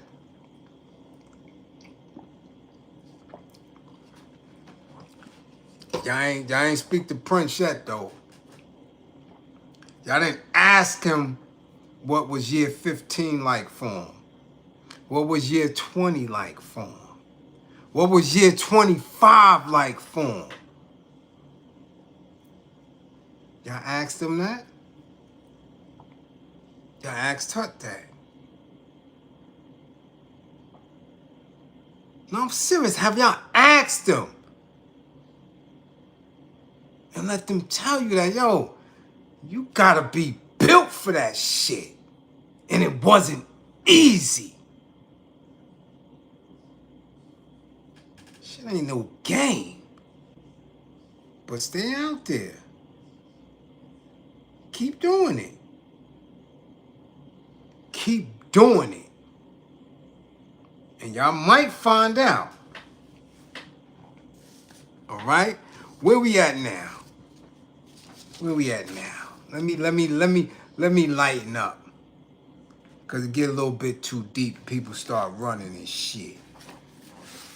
It get a little bit too deep. That shit start hitting people in the chest and in the heart. And they like, yo, what's up with him, man? What he doing? Yeah, I'm trying to wake your ass up. The rest of these dudes is playing with y'all on the internet. I'm not playing with y'all. I'm not playing with you, because I'm telling you, you on the one-way ticket. Choo choo! All aboard! Where we going? Man, y'all going to the state pen. Really? Hell yeah. Hell yeah. Cause you didn't listen. You make a decision. Gotta tell you, y'all ain't here. What was Shorty name? God damn it, I forgot Shorty name. And I don't mean to backslide here, so if my eyes light up a little bit, just excuse me. Now, when we was watching American Pimp, and Lil Redbone said, listen, you got a decision to make. Every night, when your man sits you down, every night,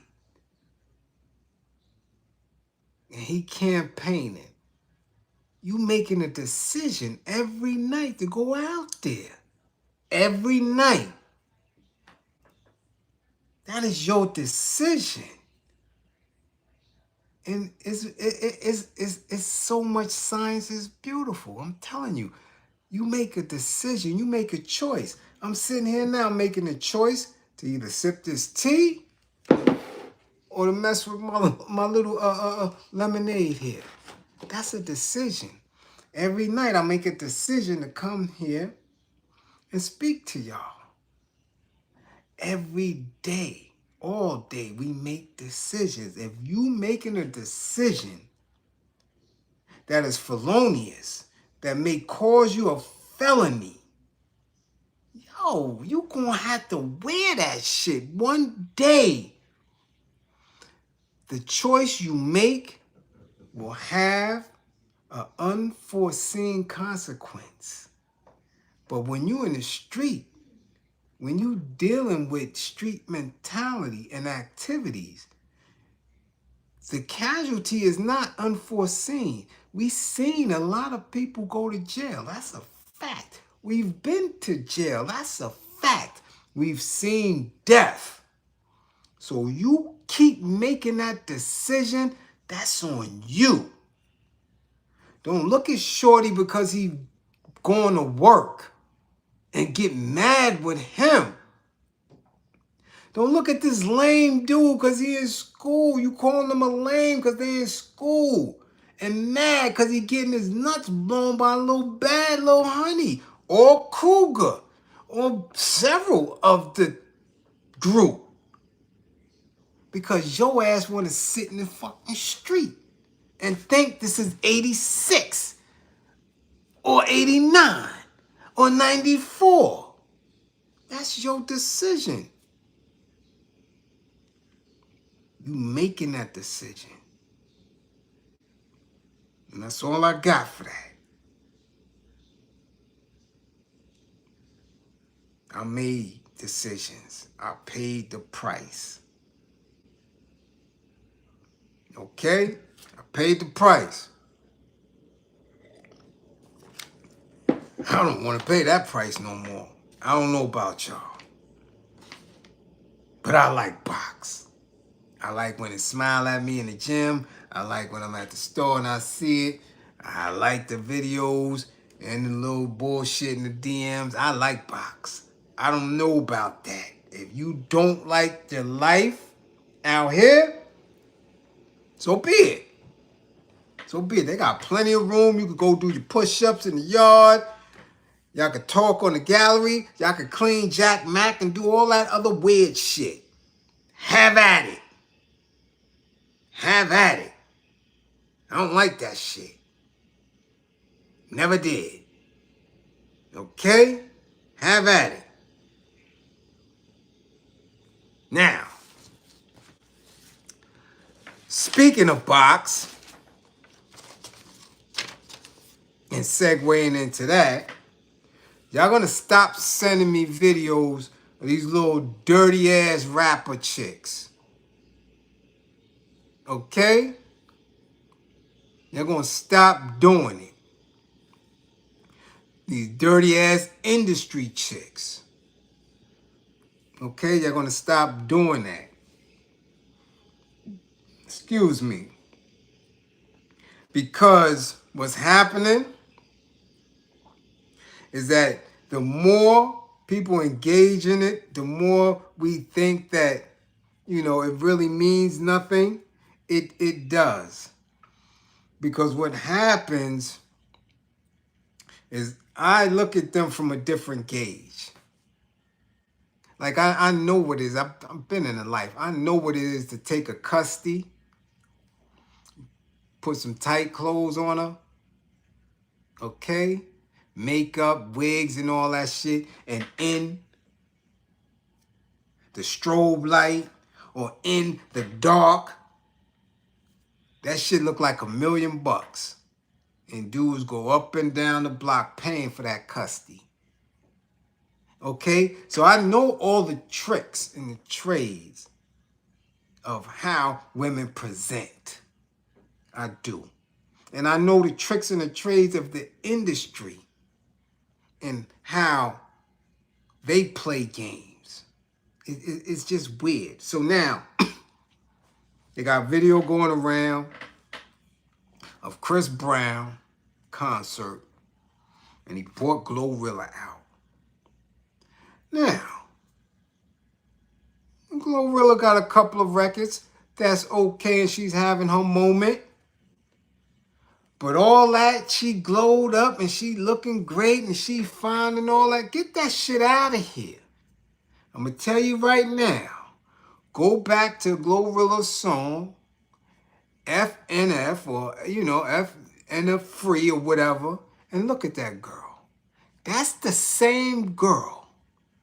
So if you take Glorilla home or Glorilla home right now, and as a grown man, give her what you got and get to giving it.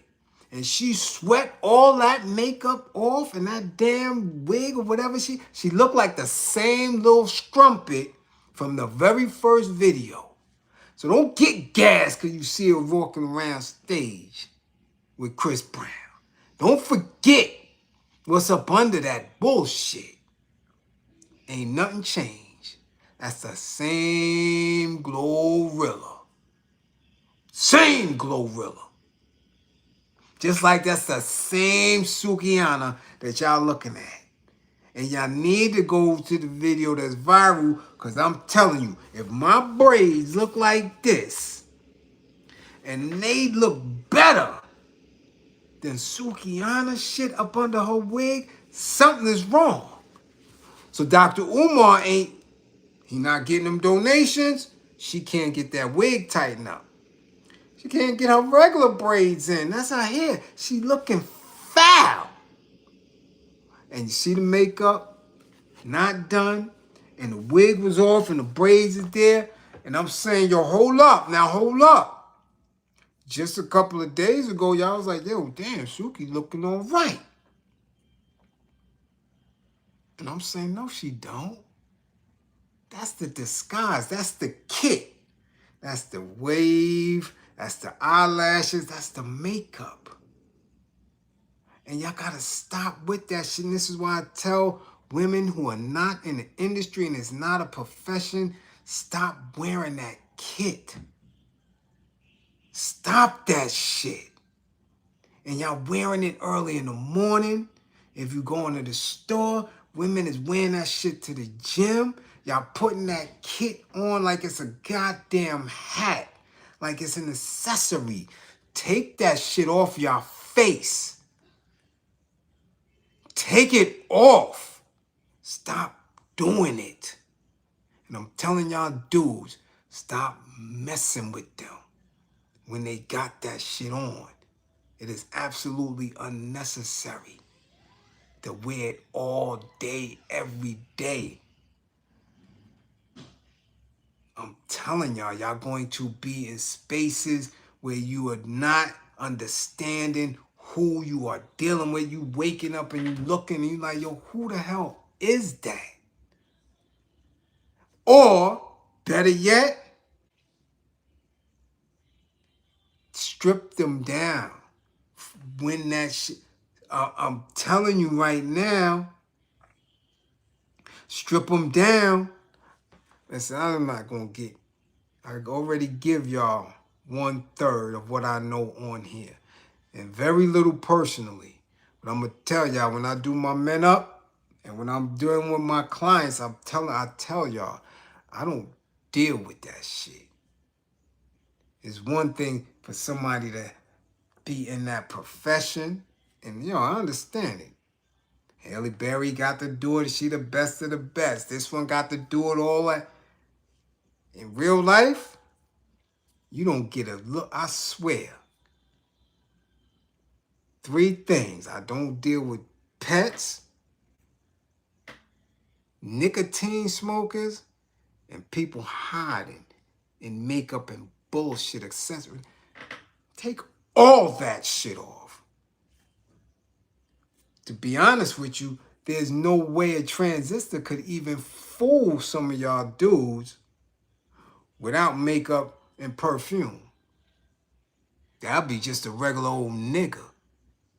So if you know that in 2025, you should definitely demand that of any woman. Stop letting them do that shit. And it doesn't matter the age, because they doing it from 16 on up. I never seen it. Never in my life have I seen so many women doing the same shit. Slap it on and go out. It looks cheap. I don't care if you got the best of it on. Where is your natural face? So now you've seen Suki. And I'm looking at her. She looking crazy. Not that she ever looked all that. Crazy. That's what it looks like when you get them home. Okay? That shit right there. Braids like mine, musty, half made up, looking wow. That's what it is. And y'all tricking on them, y'all spending on them, all type of weirdness. I'm telling you. And for what? For what? It's making absolute zero sense. Absolute zero sense. Stop giving them your attention. I'm telling you. But it gotta be a discipline. It has to be a consistent thing. It has to be a consistent. It's a discipline because these dudes is just bugged out. But again, I know a lot of y'all dudes is not dudes. I know that. A lot of y'all dudes is gone. So y'all deal with anything and anybody. Y'all will. But I'm just for traditional. I'm speaking to the traditional men. If they're not willing to take that, take that shit off. I want to see what you look like every day. And if you believe that that's how you look every day, that the person that you dealing with will never see you without makeup, without a wig, without that shit, then something is wrong up here. Because that means you're never comfortable with who you are. That's a sickness. That's a sickness. You should be comfortable showing the world who you are. If not, that's a sickness.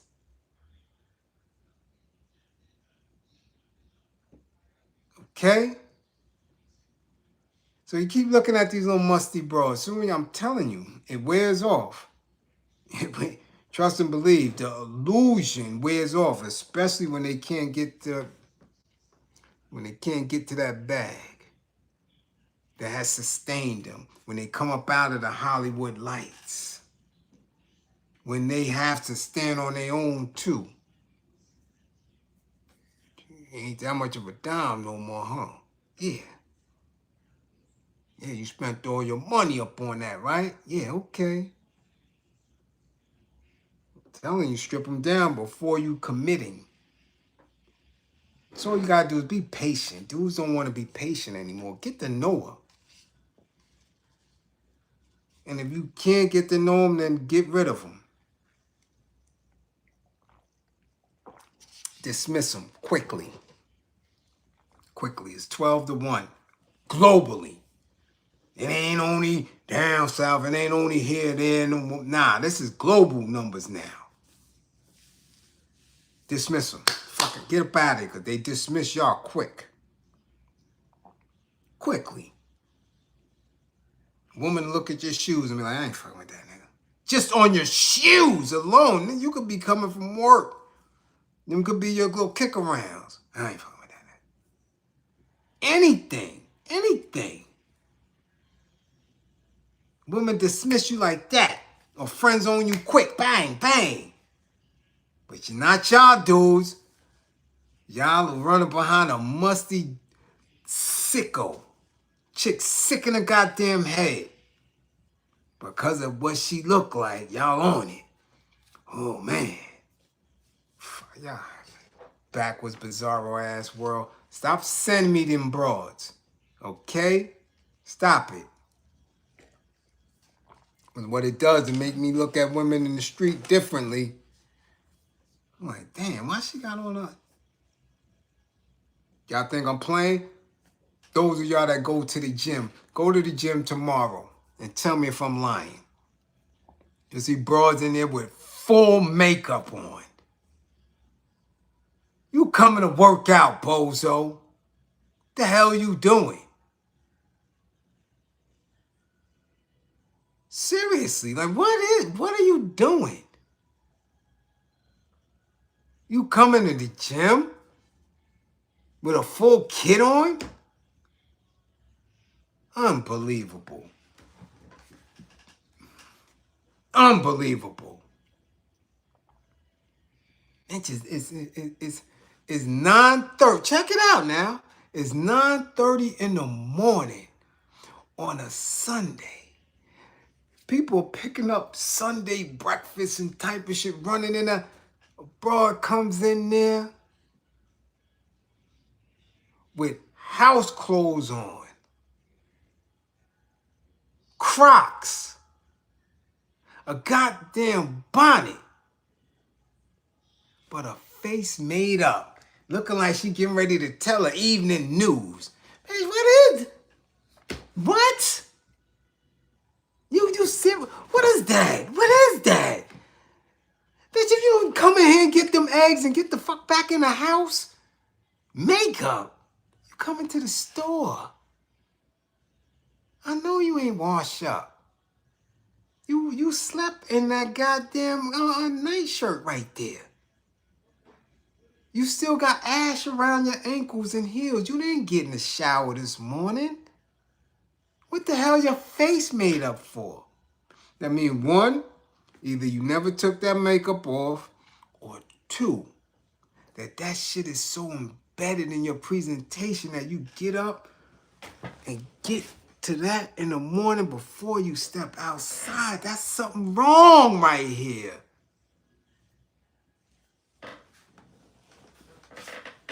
Okay? Stop. Let's get right.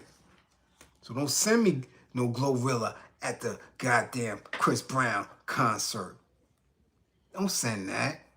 Don't send that. She's still about a size 3-4. Y'all getting hyped up because she got on some sheer stockings and she got her little cake out. Put that little cupcake up because she's still Glorilla.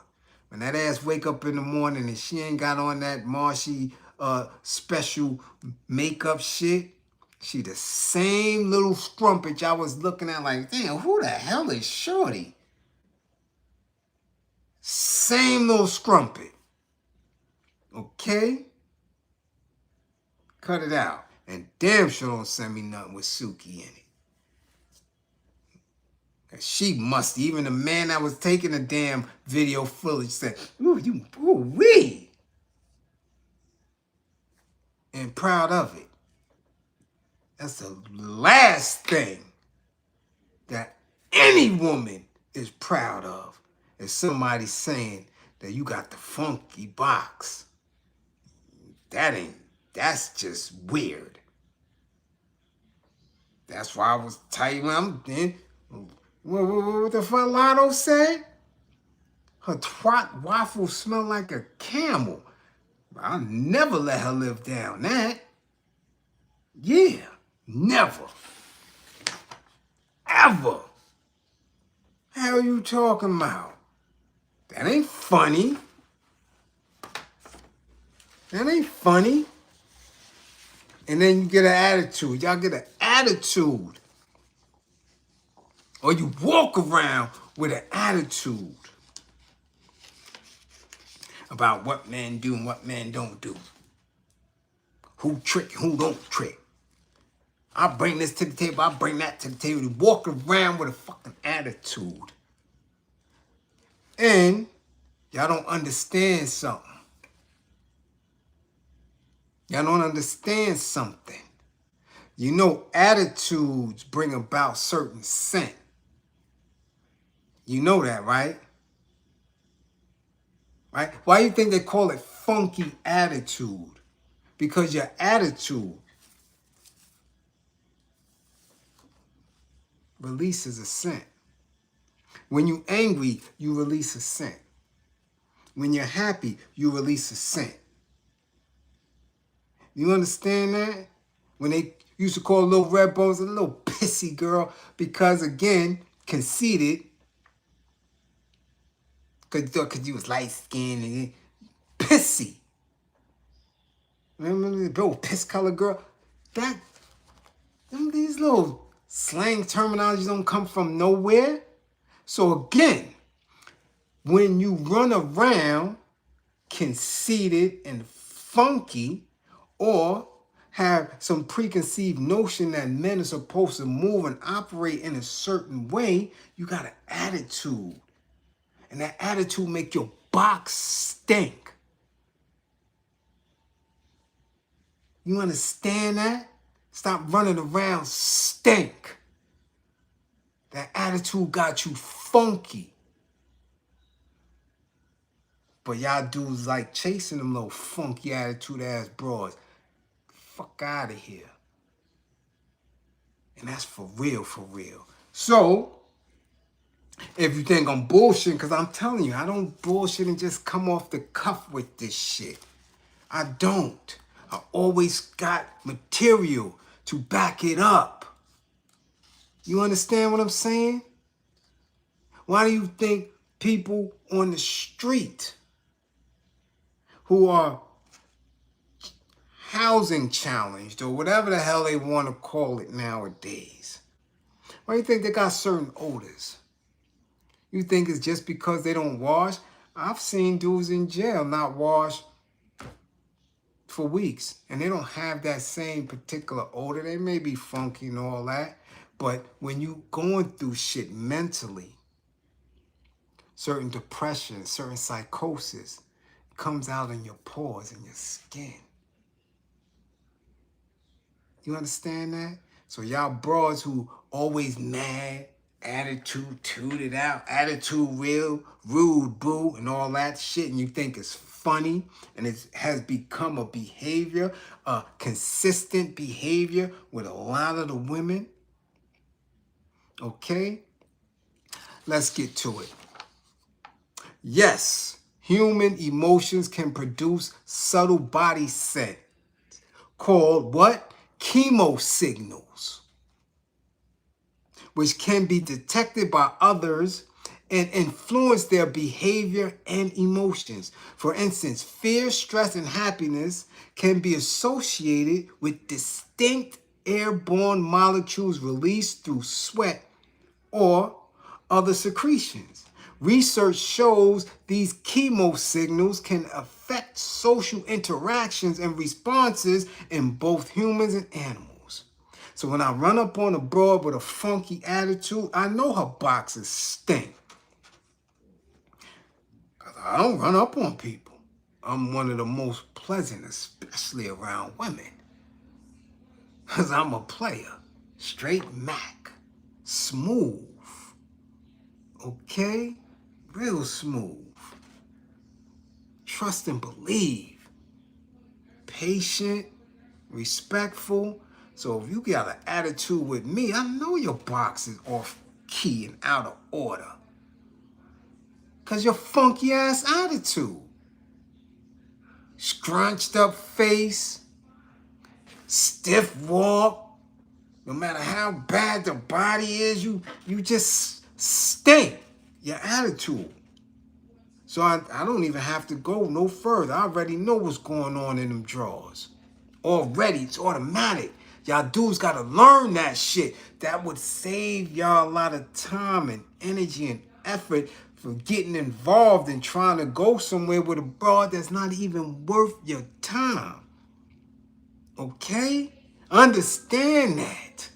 So y'all can learn quickly, right? How emotions create scent. Physiological responses. Emotional states trigger various psychological changes such as increased heart rate and sweating. Chemical releases. These changes can lead to the release of volatile organic compounds from the body, particularly through auxiliary odors, underarm sweat, and other bodily fluids like tears. Or, right, when y'all get a little moist, y'all get a little damp in that box and you got an attitude, it's not going to be sweet, right? It's going to have a different scent because you're not aroused. And no, you got an attitude and you're releasing that attitude. That should come out. I'm telling you, listen, okay. Now, subtle signals, the specific chemical composition of these odors or chemo signals differs depending on the emotional being experienced. So if you consistently mad, you consistently upset because somebody was looking at you, or these dudes keep approaching me, and then my baby daddy, the third one, and the first one, they getting on my nerves, the child support, you consistently in a funky ass state up here. That shit come out your pores. That shit gonna come out in spaces where you only can release it. Okay? Yeah, funky ass box. Y'all dudes still don't get it.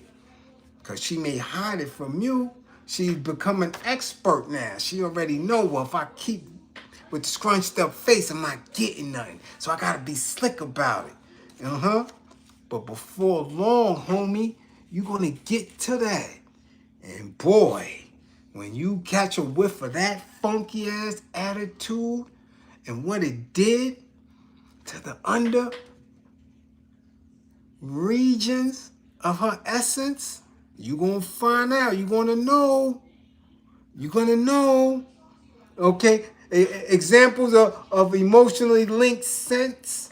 Studies have found that stress and fear are associated with distinct chemo signals, which can be perceived by the nose of others in the... Man, listen. Y'all think I'm playing? Huh? You think I'm playing? I guarantee you test it. Just test it. That's all you got to do. Test it. Our journey into the world of emotional aromas begins with understanding pheromones. These chemical signals that animals, including humans, emit can influence the behavior of others of their species. In the animal kingdom, they play crucial roles in mating, marking territory, and signaling danger. This is an absolute fact. This is science. Who are we? Nothing more than elevated and more evolved beings, yet and still, are we not? Now, are we not somewhere in relation to what? To the kingdom? Y'all don't want to think it, right? We not animals. Are we animals? Are we not? That's a different argument, but I guarantee you we exhibit the same traits, right? Because that's what they're using in these studies, right? Come on now.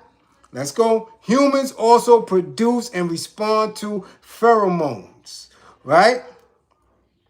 Although the extent of their influence is still a topic of scientific debate.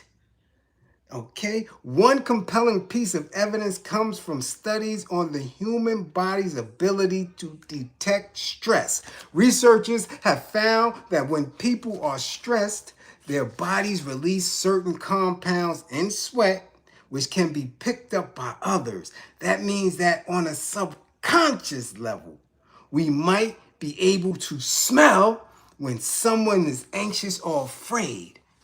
So then we can also smell when someone is angry. We can also smell when a broad got a funky ass attitude.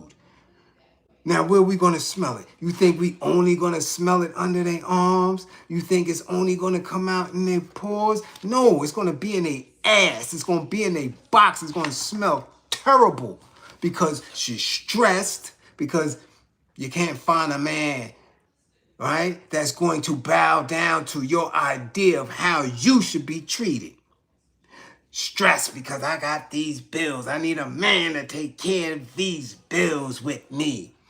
Stress because of what the old faith has told you you're supposed to receive as a woman. So now you're stressed and you're funky. But you don't know because the derelict dudes that you've been dealing with, they ain't going to tell you. They like funky box. They like any box they going to get. So you won't know until you get around one of these high quality dudes or somebody that's going to treat you like something, and they going to get a whiff of your ass and they don't know, hold up. Now I got to roll. I can't fuck with this. Okay? Okay? I'll just keep, this ain't nothing I'm coming off the top with. This science here. Huh? Imagine you and your friends are playing with invisible crayons that can draw feelings. Let's go there. These crayons make special smells that others can see with their noses, even if they can't see the drawings. Pheromones, pheromones are like those invisible crayons. They are tiny chemicals that our bodies give off, kind of like a special smell. These smells can tell other people how we feel even if we don't say anything. These secreted pheromones often influence the behavior and physiology of others of the same species. How do they work? When you feel happy, scared, or stressed, your body makes these special smells.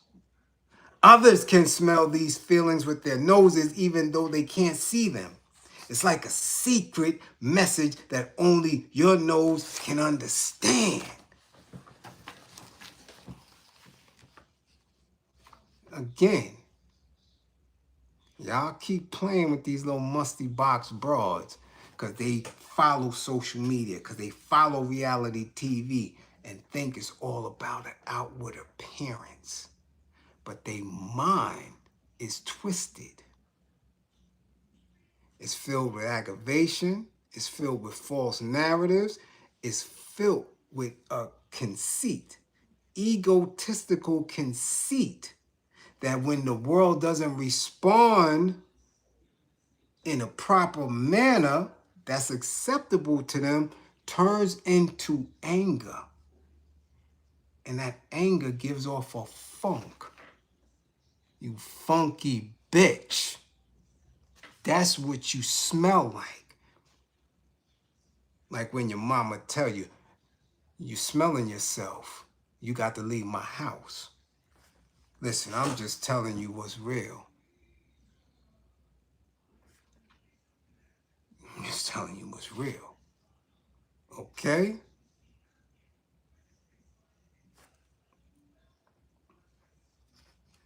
Think about how some animals know it's time to find a friend, or how they know where home is by smelling.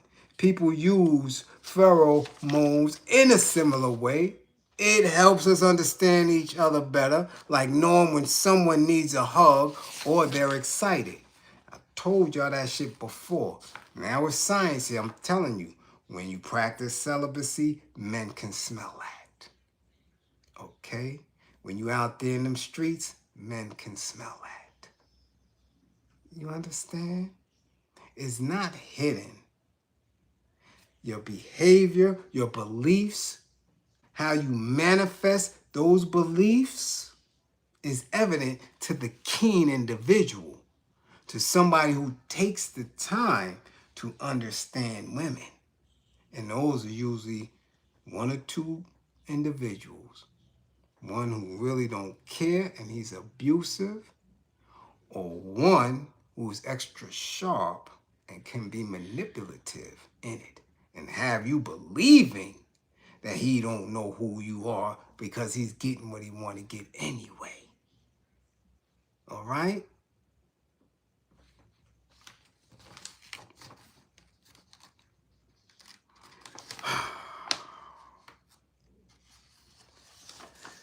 The initial findings of the study found that when participants were exposed to fear-induced sweat, their medial frontals and corrugator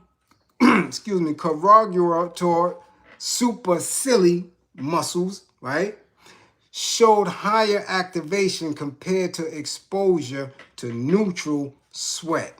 This indicates that the fear-induced sweat communicated the donor's emotional state to the receivers. You understand that? You hear what I'm saying? There's a difference in it. But y'all think I'll be playing. Y'all think I just sit here and I'm just shooting off the cuff when I'm telling you. If you are keen, get these broads out of your face. If you are keen, make them strip down. Take up all the makeup. Take off that stinking ass perfume. And I need you in your natural space. Especially if y'all trying to learn somebody. All that pop the balloon bullshit, get that out of here. That shit tells you nothing about nobody. That shit is superficial bullshit. He got a job. He can dress.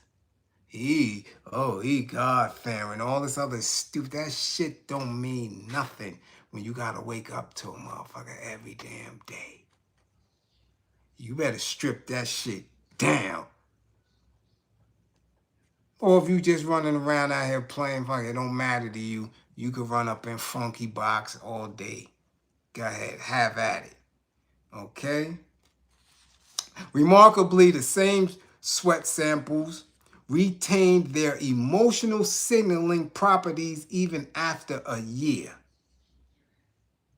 Okay? The second group of participants exhibited similar muscle activation patterns when exposed to the fear-induced sweat as the first group, demonstrating the durability of the sweat's emotional information. Yeah.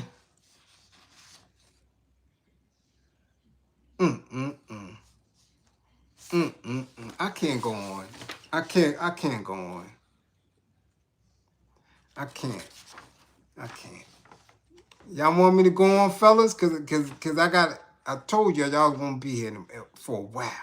This is what happens. And I didn't get to 3 other aims in class. Huh? Do you? Let's go. The idea that we can smell emotions also has interesting implications for social interactions. If we are indeed able to pick up on each other's emotional states through scent, this could explain some of the intuitive feelings we get about people. Have you ever felt an unexplainable sense of comfort or discomfort around someone? You know how you're around people and you get with a broad and she just naturally like, damn, I don't even know this broad, but I'm here. A small interaction is like, damn, this broad, she just smells comfortable. We vibing, right? Man, she just got an energy, an essence about her. Okay? It might just be that your nose is picking up on emotional cues that your conscious mind isn't aware of. God damn it. And this is what I be telling dudes, that y'all got perfect women running around you, but she may look something different than what you're used to. But you see this fast ass bitch with tights and a fitted shirt with weave and wig down the hair and makeup. You like, nah, I like, yo, shorty got the fatty. But because this one is dressed conservative, your conscious mind is twisted. But you can't help but look at this square broad and be comfortable. This is the one, see at work, she nerdy, she goes to the library, she's into some different shit, but you over here, because society told you that this Henny drinking broad is going to give you the best love, the best effing you done had. But her boxes stink. And her attitude is stink. But you still forcing your way over there because you ain't hip. You don't get this shit yet. Because this chick got on the Laurel Ingalls dress and you can't see how fat that ass is, or pick up on her demeanor and her character, you ignore this shit. But you chasing these little stink-ass Jocelyn, Sukiani looking broads, these little dirty-ass broads on the real, right?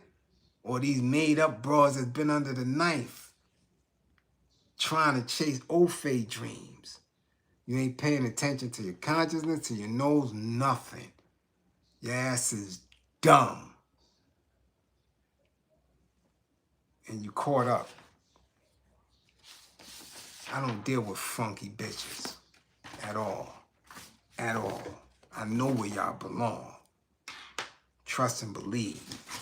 Goddamn Stanley Avenue right there. You got a funky fucking attitude, take your ass to the track.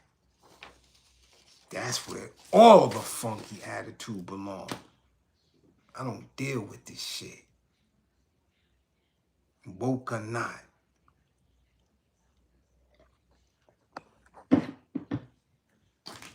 That's for real. When you want to play, you got to play. Play at high level. It ain't no rules.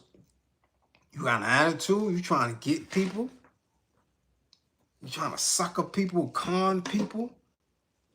Cover up who you are. Put a mask on. You wearing a mask. That's a con game when people keep wearing a mask. The preacher wears a mask. The politician wears a mask. Broads is wearing a mask. Y'all want to play, so we could play.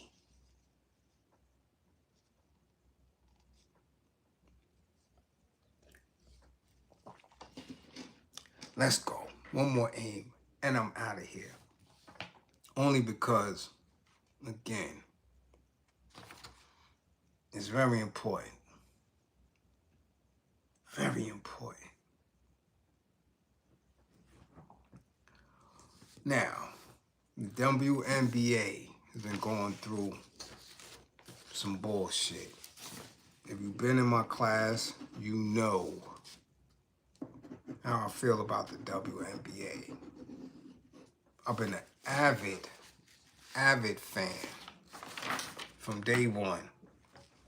Day one, season one. Rebecca Lobo and Sue Bird and Cheryl Swoops and Tisha Penichero and Lisa Leslie. Day one. I even wrote about it. Y'all got my book here? If any of y'all got y'all copies of the book, y'all know I spoke about it in my memoir. I said, shit, whenever I get home, I'm going to get season tickets. Never got to it, though. Never got to it. Got home and, damn it, I watch on TV. Okay?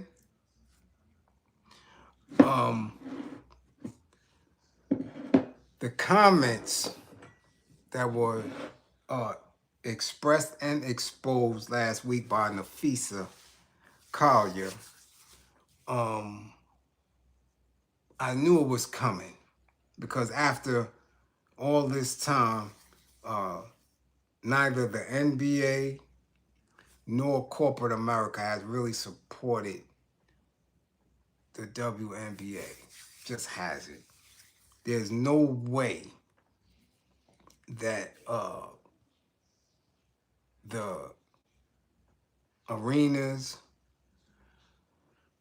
the television time should be still at the same pace as it was when it first started. Now, some people may think it grew. And listen, it hasn't. I'm telling you.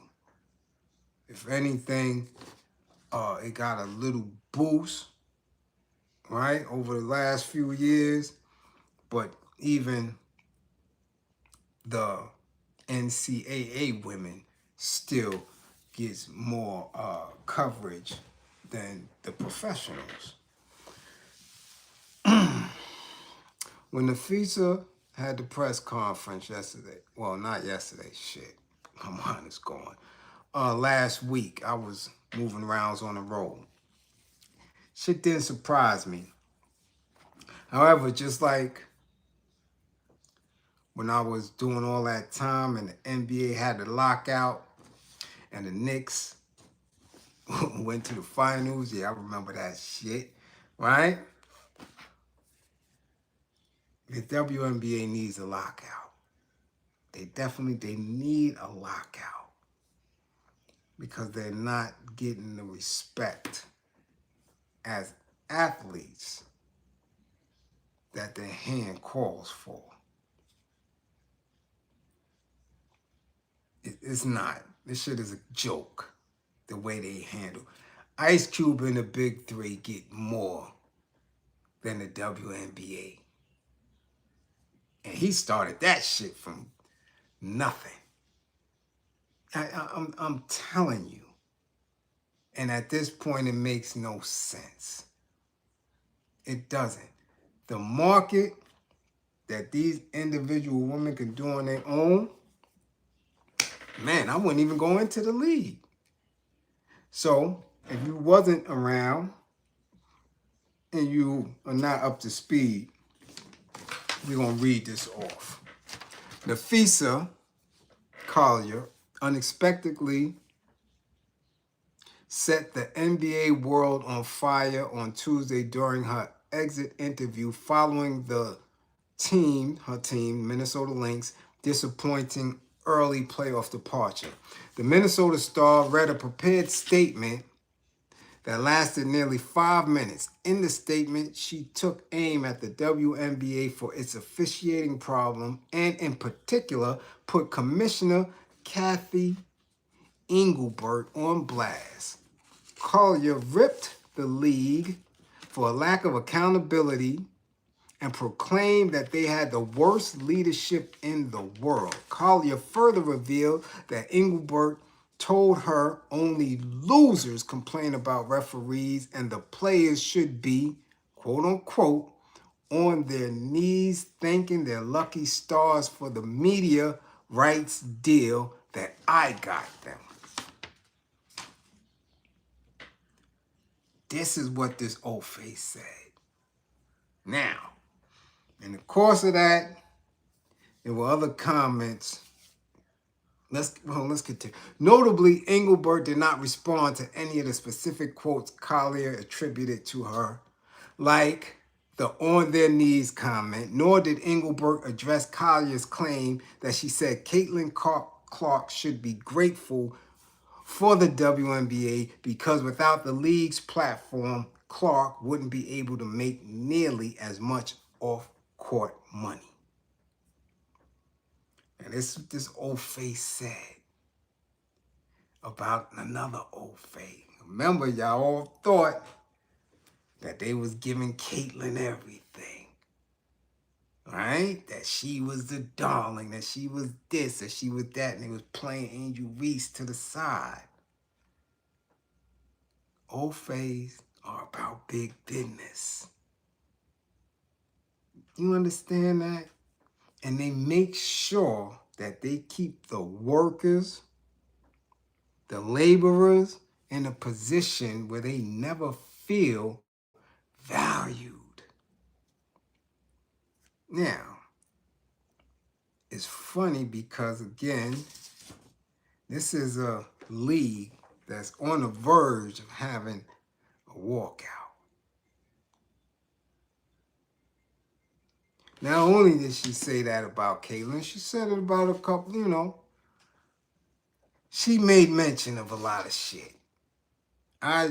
Listen, I don't read into corporate America too deep because I know what it's about.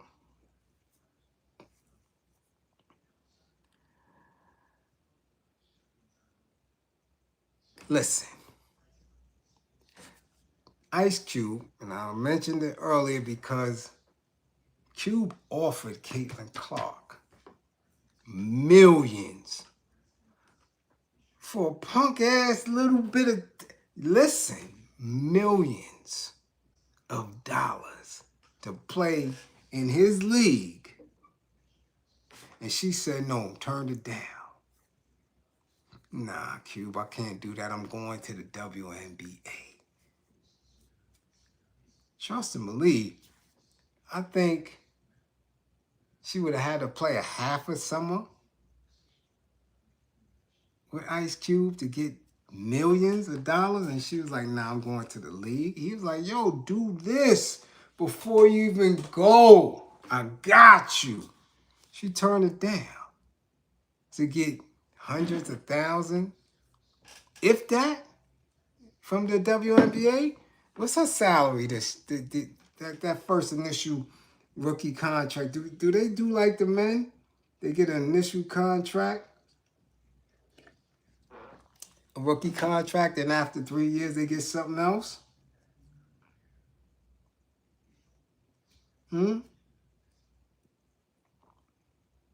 Angel Reese and Caitlin Clark was up before they got to the league. Millions. Up. They didn't have to go into that league. But because they went into that league, boom, boosted them. Hey, goes to, what is it, 75 grand a year. A year. Cube offered up what, 10, 15 mil for the summer? And this Ofe had the nerve, this commissioner had the nerve. Listen, the relationship between WNBA Commissioner Kathy Engelbert and one of the league's biggest stars hit rock bottom just days after, right?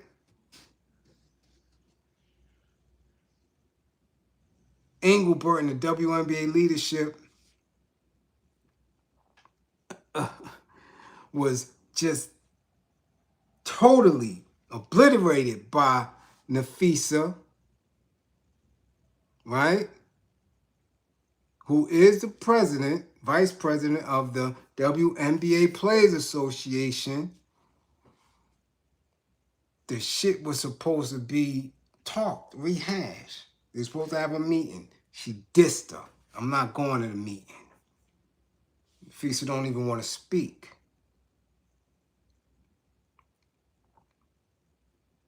Because this has gotten thick to where, again, we right here where the NBA was. Right here where the NBA was. Several times. Y'all not respecting what the players bring to the league. Now, this is very different from the entertainment industry. Okay? Very different. Because these players can go overseas and play. Okay? They can do a number of things. It's not like entertainment industry. Because I know where some of y'all going. We had a little discussion earlier about the Black Ink crew. Excuse me. And the kid Caesar saying that they made close to $3 billion off of Black Ink and they ain't get shit. It's a difference. We'll explain that later. But these women bust their ass in that league. I'm telling you. Y'all watching it now. You see the finals. Right? Y'all see Asia. You see the level of maturity in the game and the athleticism in the players and they flair and they style and they we are engaged. We are fully engaged in the WNBA. Not because of no commissioner. Not because of no teams. We really, man, the average fan don't even know the teams. Don't know team ownership. Don't know anything about this shit. They come to watch the game. They come to watch the game. They come to watch the players. So those players can go anywhere. That's what Ice Cube proved. This is something I wrote in my memoir. I said, yo, the players don't need to never go to the NBA. In all reality, I spoke this two decades ago. That we'll go watch our favorite players in Rucker Park. We'll go watch our favorite players in Dykeman, in Gersh, in anywhere. Shit. Anywhere. And pay Brad tickets. All that. We proved that. We proved that. They don't need the league. And now these women got a decision to make. These beautiful women, these beautiful athletes, they got a decision to make. Are they going to continuously get disrespected as individuals and as a group? Or are they going to because I guarantee you, listen, and I ain't speaking up for all of them. Y'all old phase do what y'all want to do, but I guarantee you, if the melanated sisters come up out of the league, that shit is crumbling. It's gone. Done. Done. They finished. They finished. It's over. It is no WNBA. But when you have old phase that are so arrogant and sit firm in their arrogance, sometimes you gotta show them. Y'all gotta show them. Y'all gotta show them.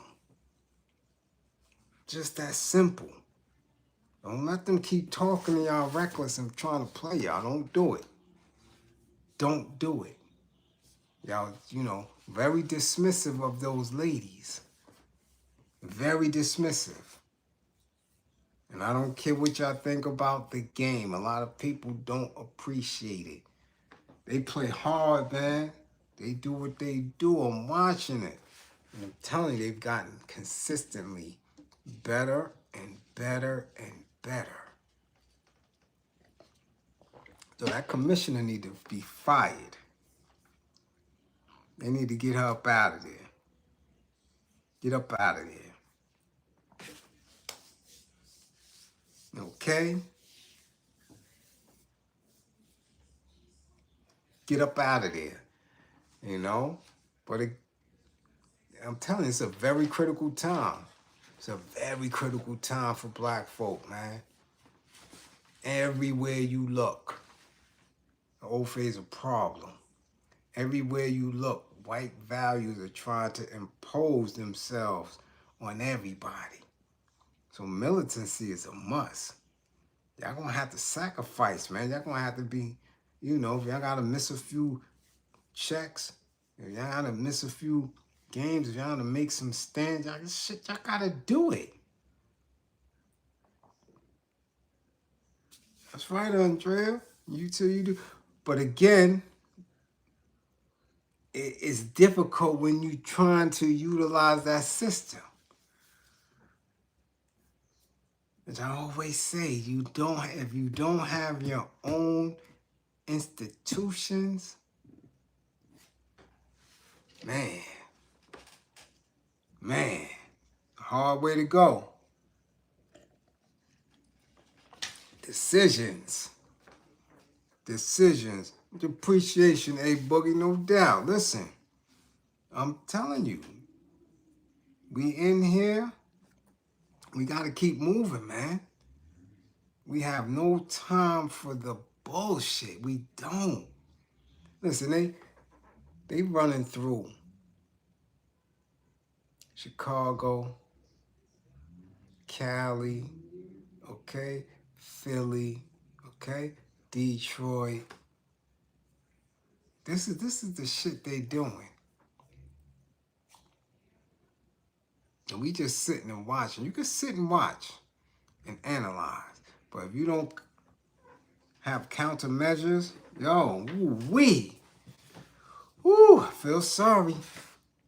I feel sorry.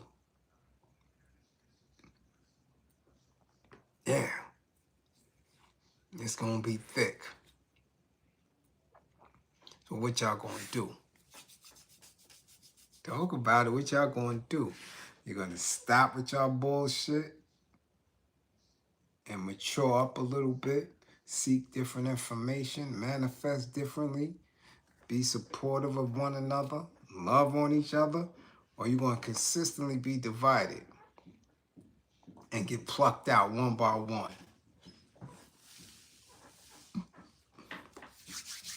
Let me know.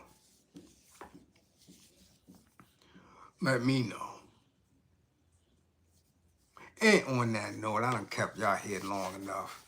I ain't going past 11. I got things to do in the morning, god damn it. Yeah, I gotta go. I got things to do. And I know y'all do too.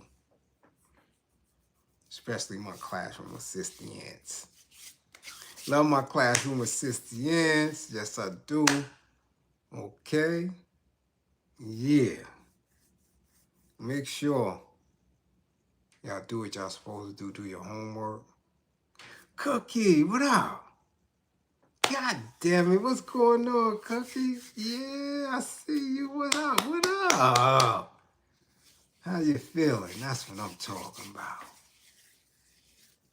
Molly in the building. I see you. What up? What up? What's up, Cookie? I know. Take your time. Take your time. We here with you. We here with you. We appreciate you coming to class. That's what's up. Again, you could DM me anytime. All right? You working out? The ghost face in the morning? I hear that. That's what's up. That's what's up.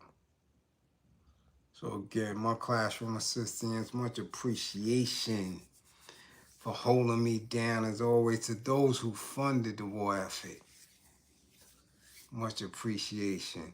I know you're going through it. I know. We got you though. All universal strength and healing is being pushed your way. Just reach out when you need to reach out. Okay? That's what you do. You reach out. All right? Make sure y'all all come back to class. All 10 fingers and 10 toes. And yo, I'm telling y'all, please, if y'all driving, be safe on these roads. I don't care if you on a highway. I don't care if you locally in your cities and stuff. Be careful, man. Let people move foolishly. If they speeding, they honking, pull over, let them go ahead. No face fighting, no arguing. People don't understand how debilitating a car accident is, both physically and financially. Y'all gotta fall back. This shit crazy out here. I see people do the wildest shit. Your job is not to be in the mix of none of that. Okay? So fall back, be easy. All right? What up, vet? I see you. You dig? My paperwork is always good. Shout out to Ja out there in Long Island. What's going on? Peace, Ja. Marshy. Make sure if y'all need makeup, which y'all only need it for special occasions, book Marshy. Book Marshy. Okay? Expert extraordinaire. God diggity dog it. Alright? Molly's the MC. Molly, send me some more merch so I can wear something. Alright? And y'all copy his music. Where's Soap? Soap is up in here. Intellectual Soapbox. Y'all make sure y'all go over there. Subscribe. Make sure y'all go to Strictly Game too. Mr. Strictly Game, make sure y'all go check that out. Artwork, merch, music, everything. Alright? Yeah, Molly, let me get some flavor. I know you got some new flavors. God damn it. And y'all know this class ain't gonna be monetized. I done said a whole lot. Yeah. Alright? Ronald, Tucson, what up? Peace, peace. Chazzo? 55 for Chazzo. Y'all 55. Chazzo coming all late. 55.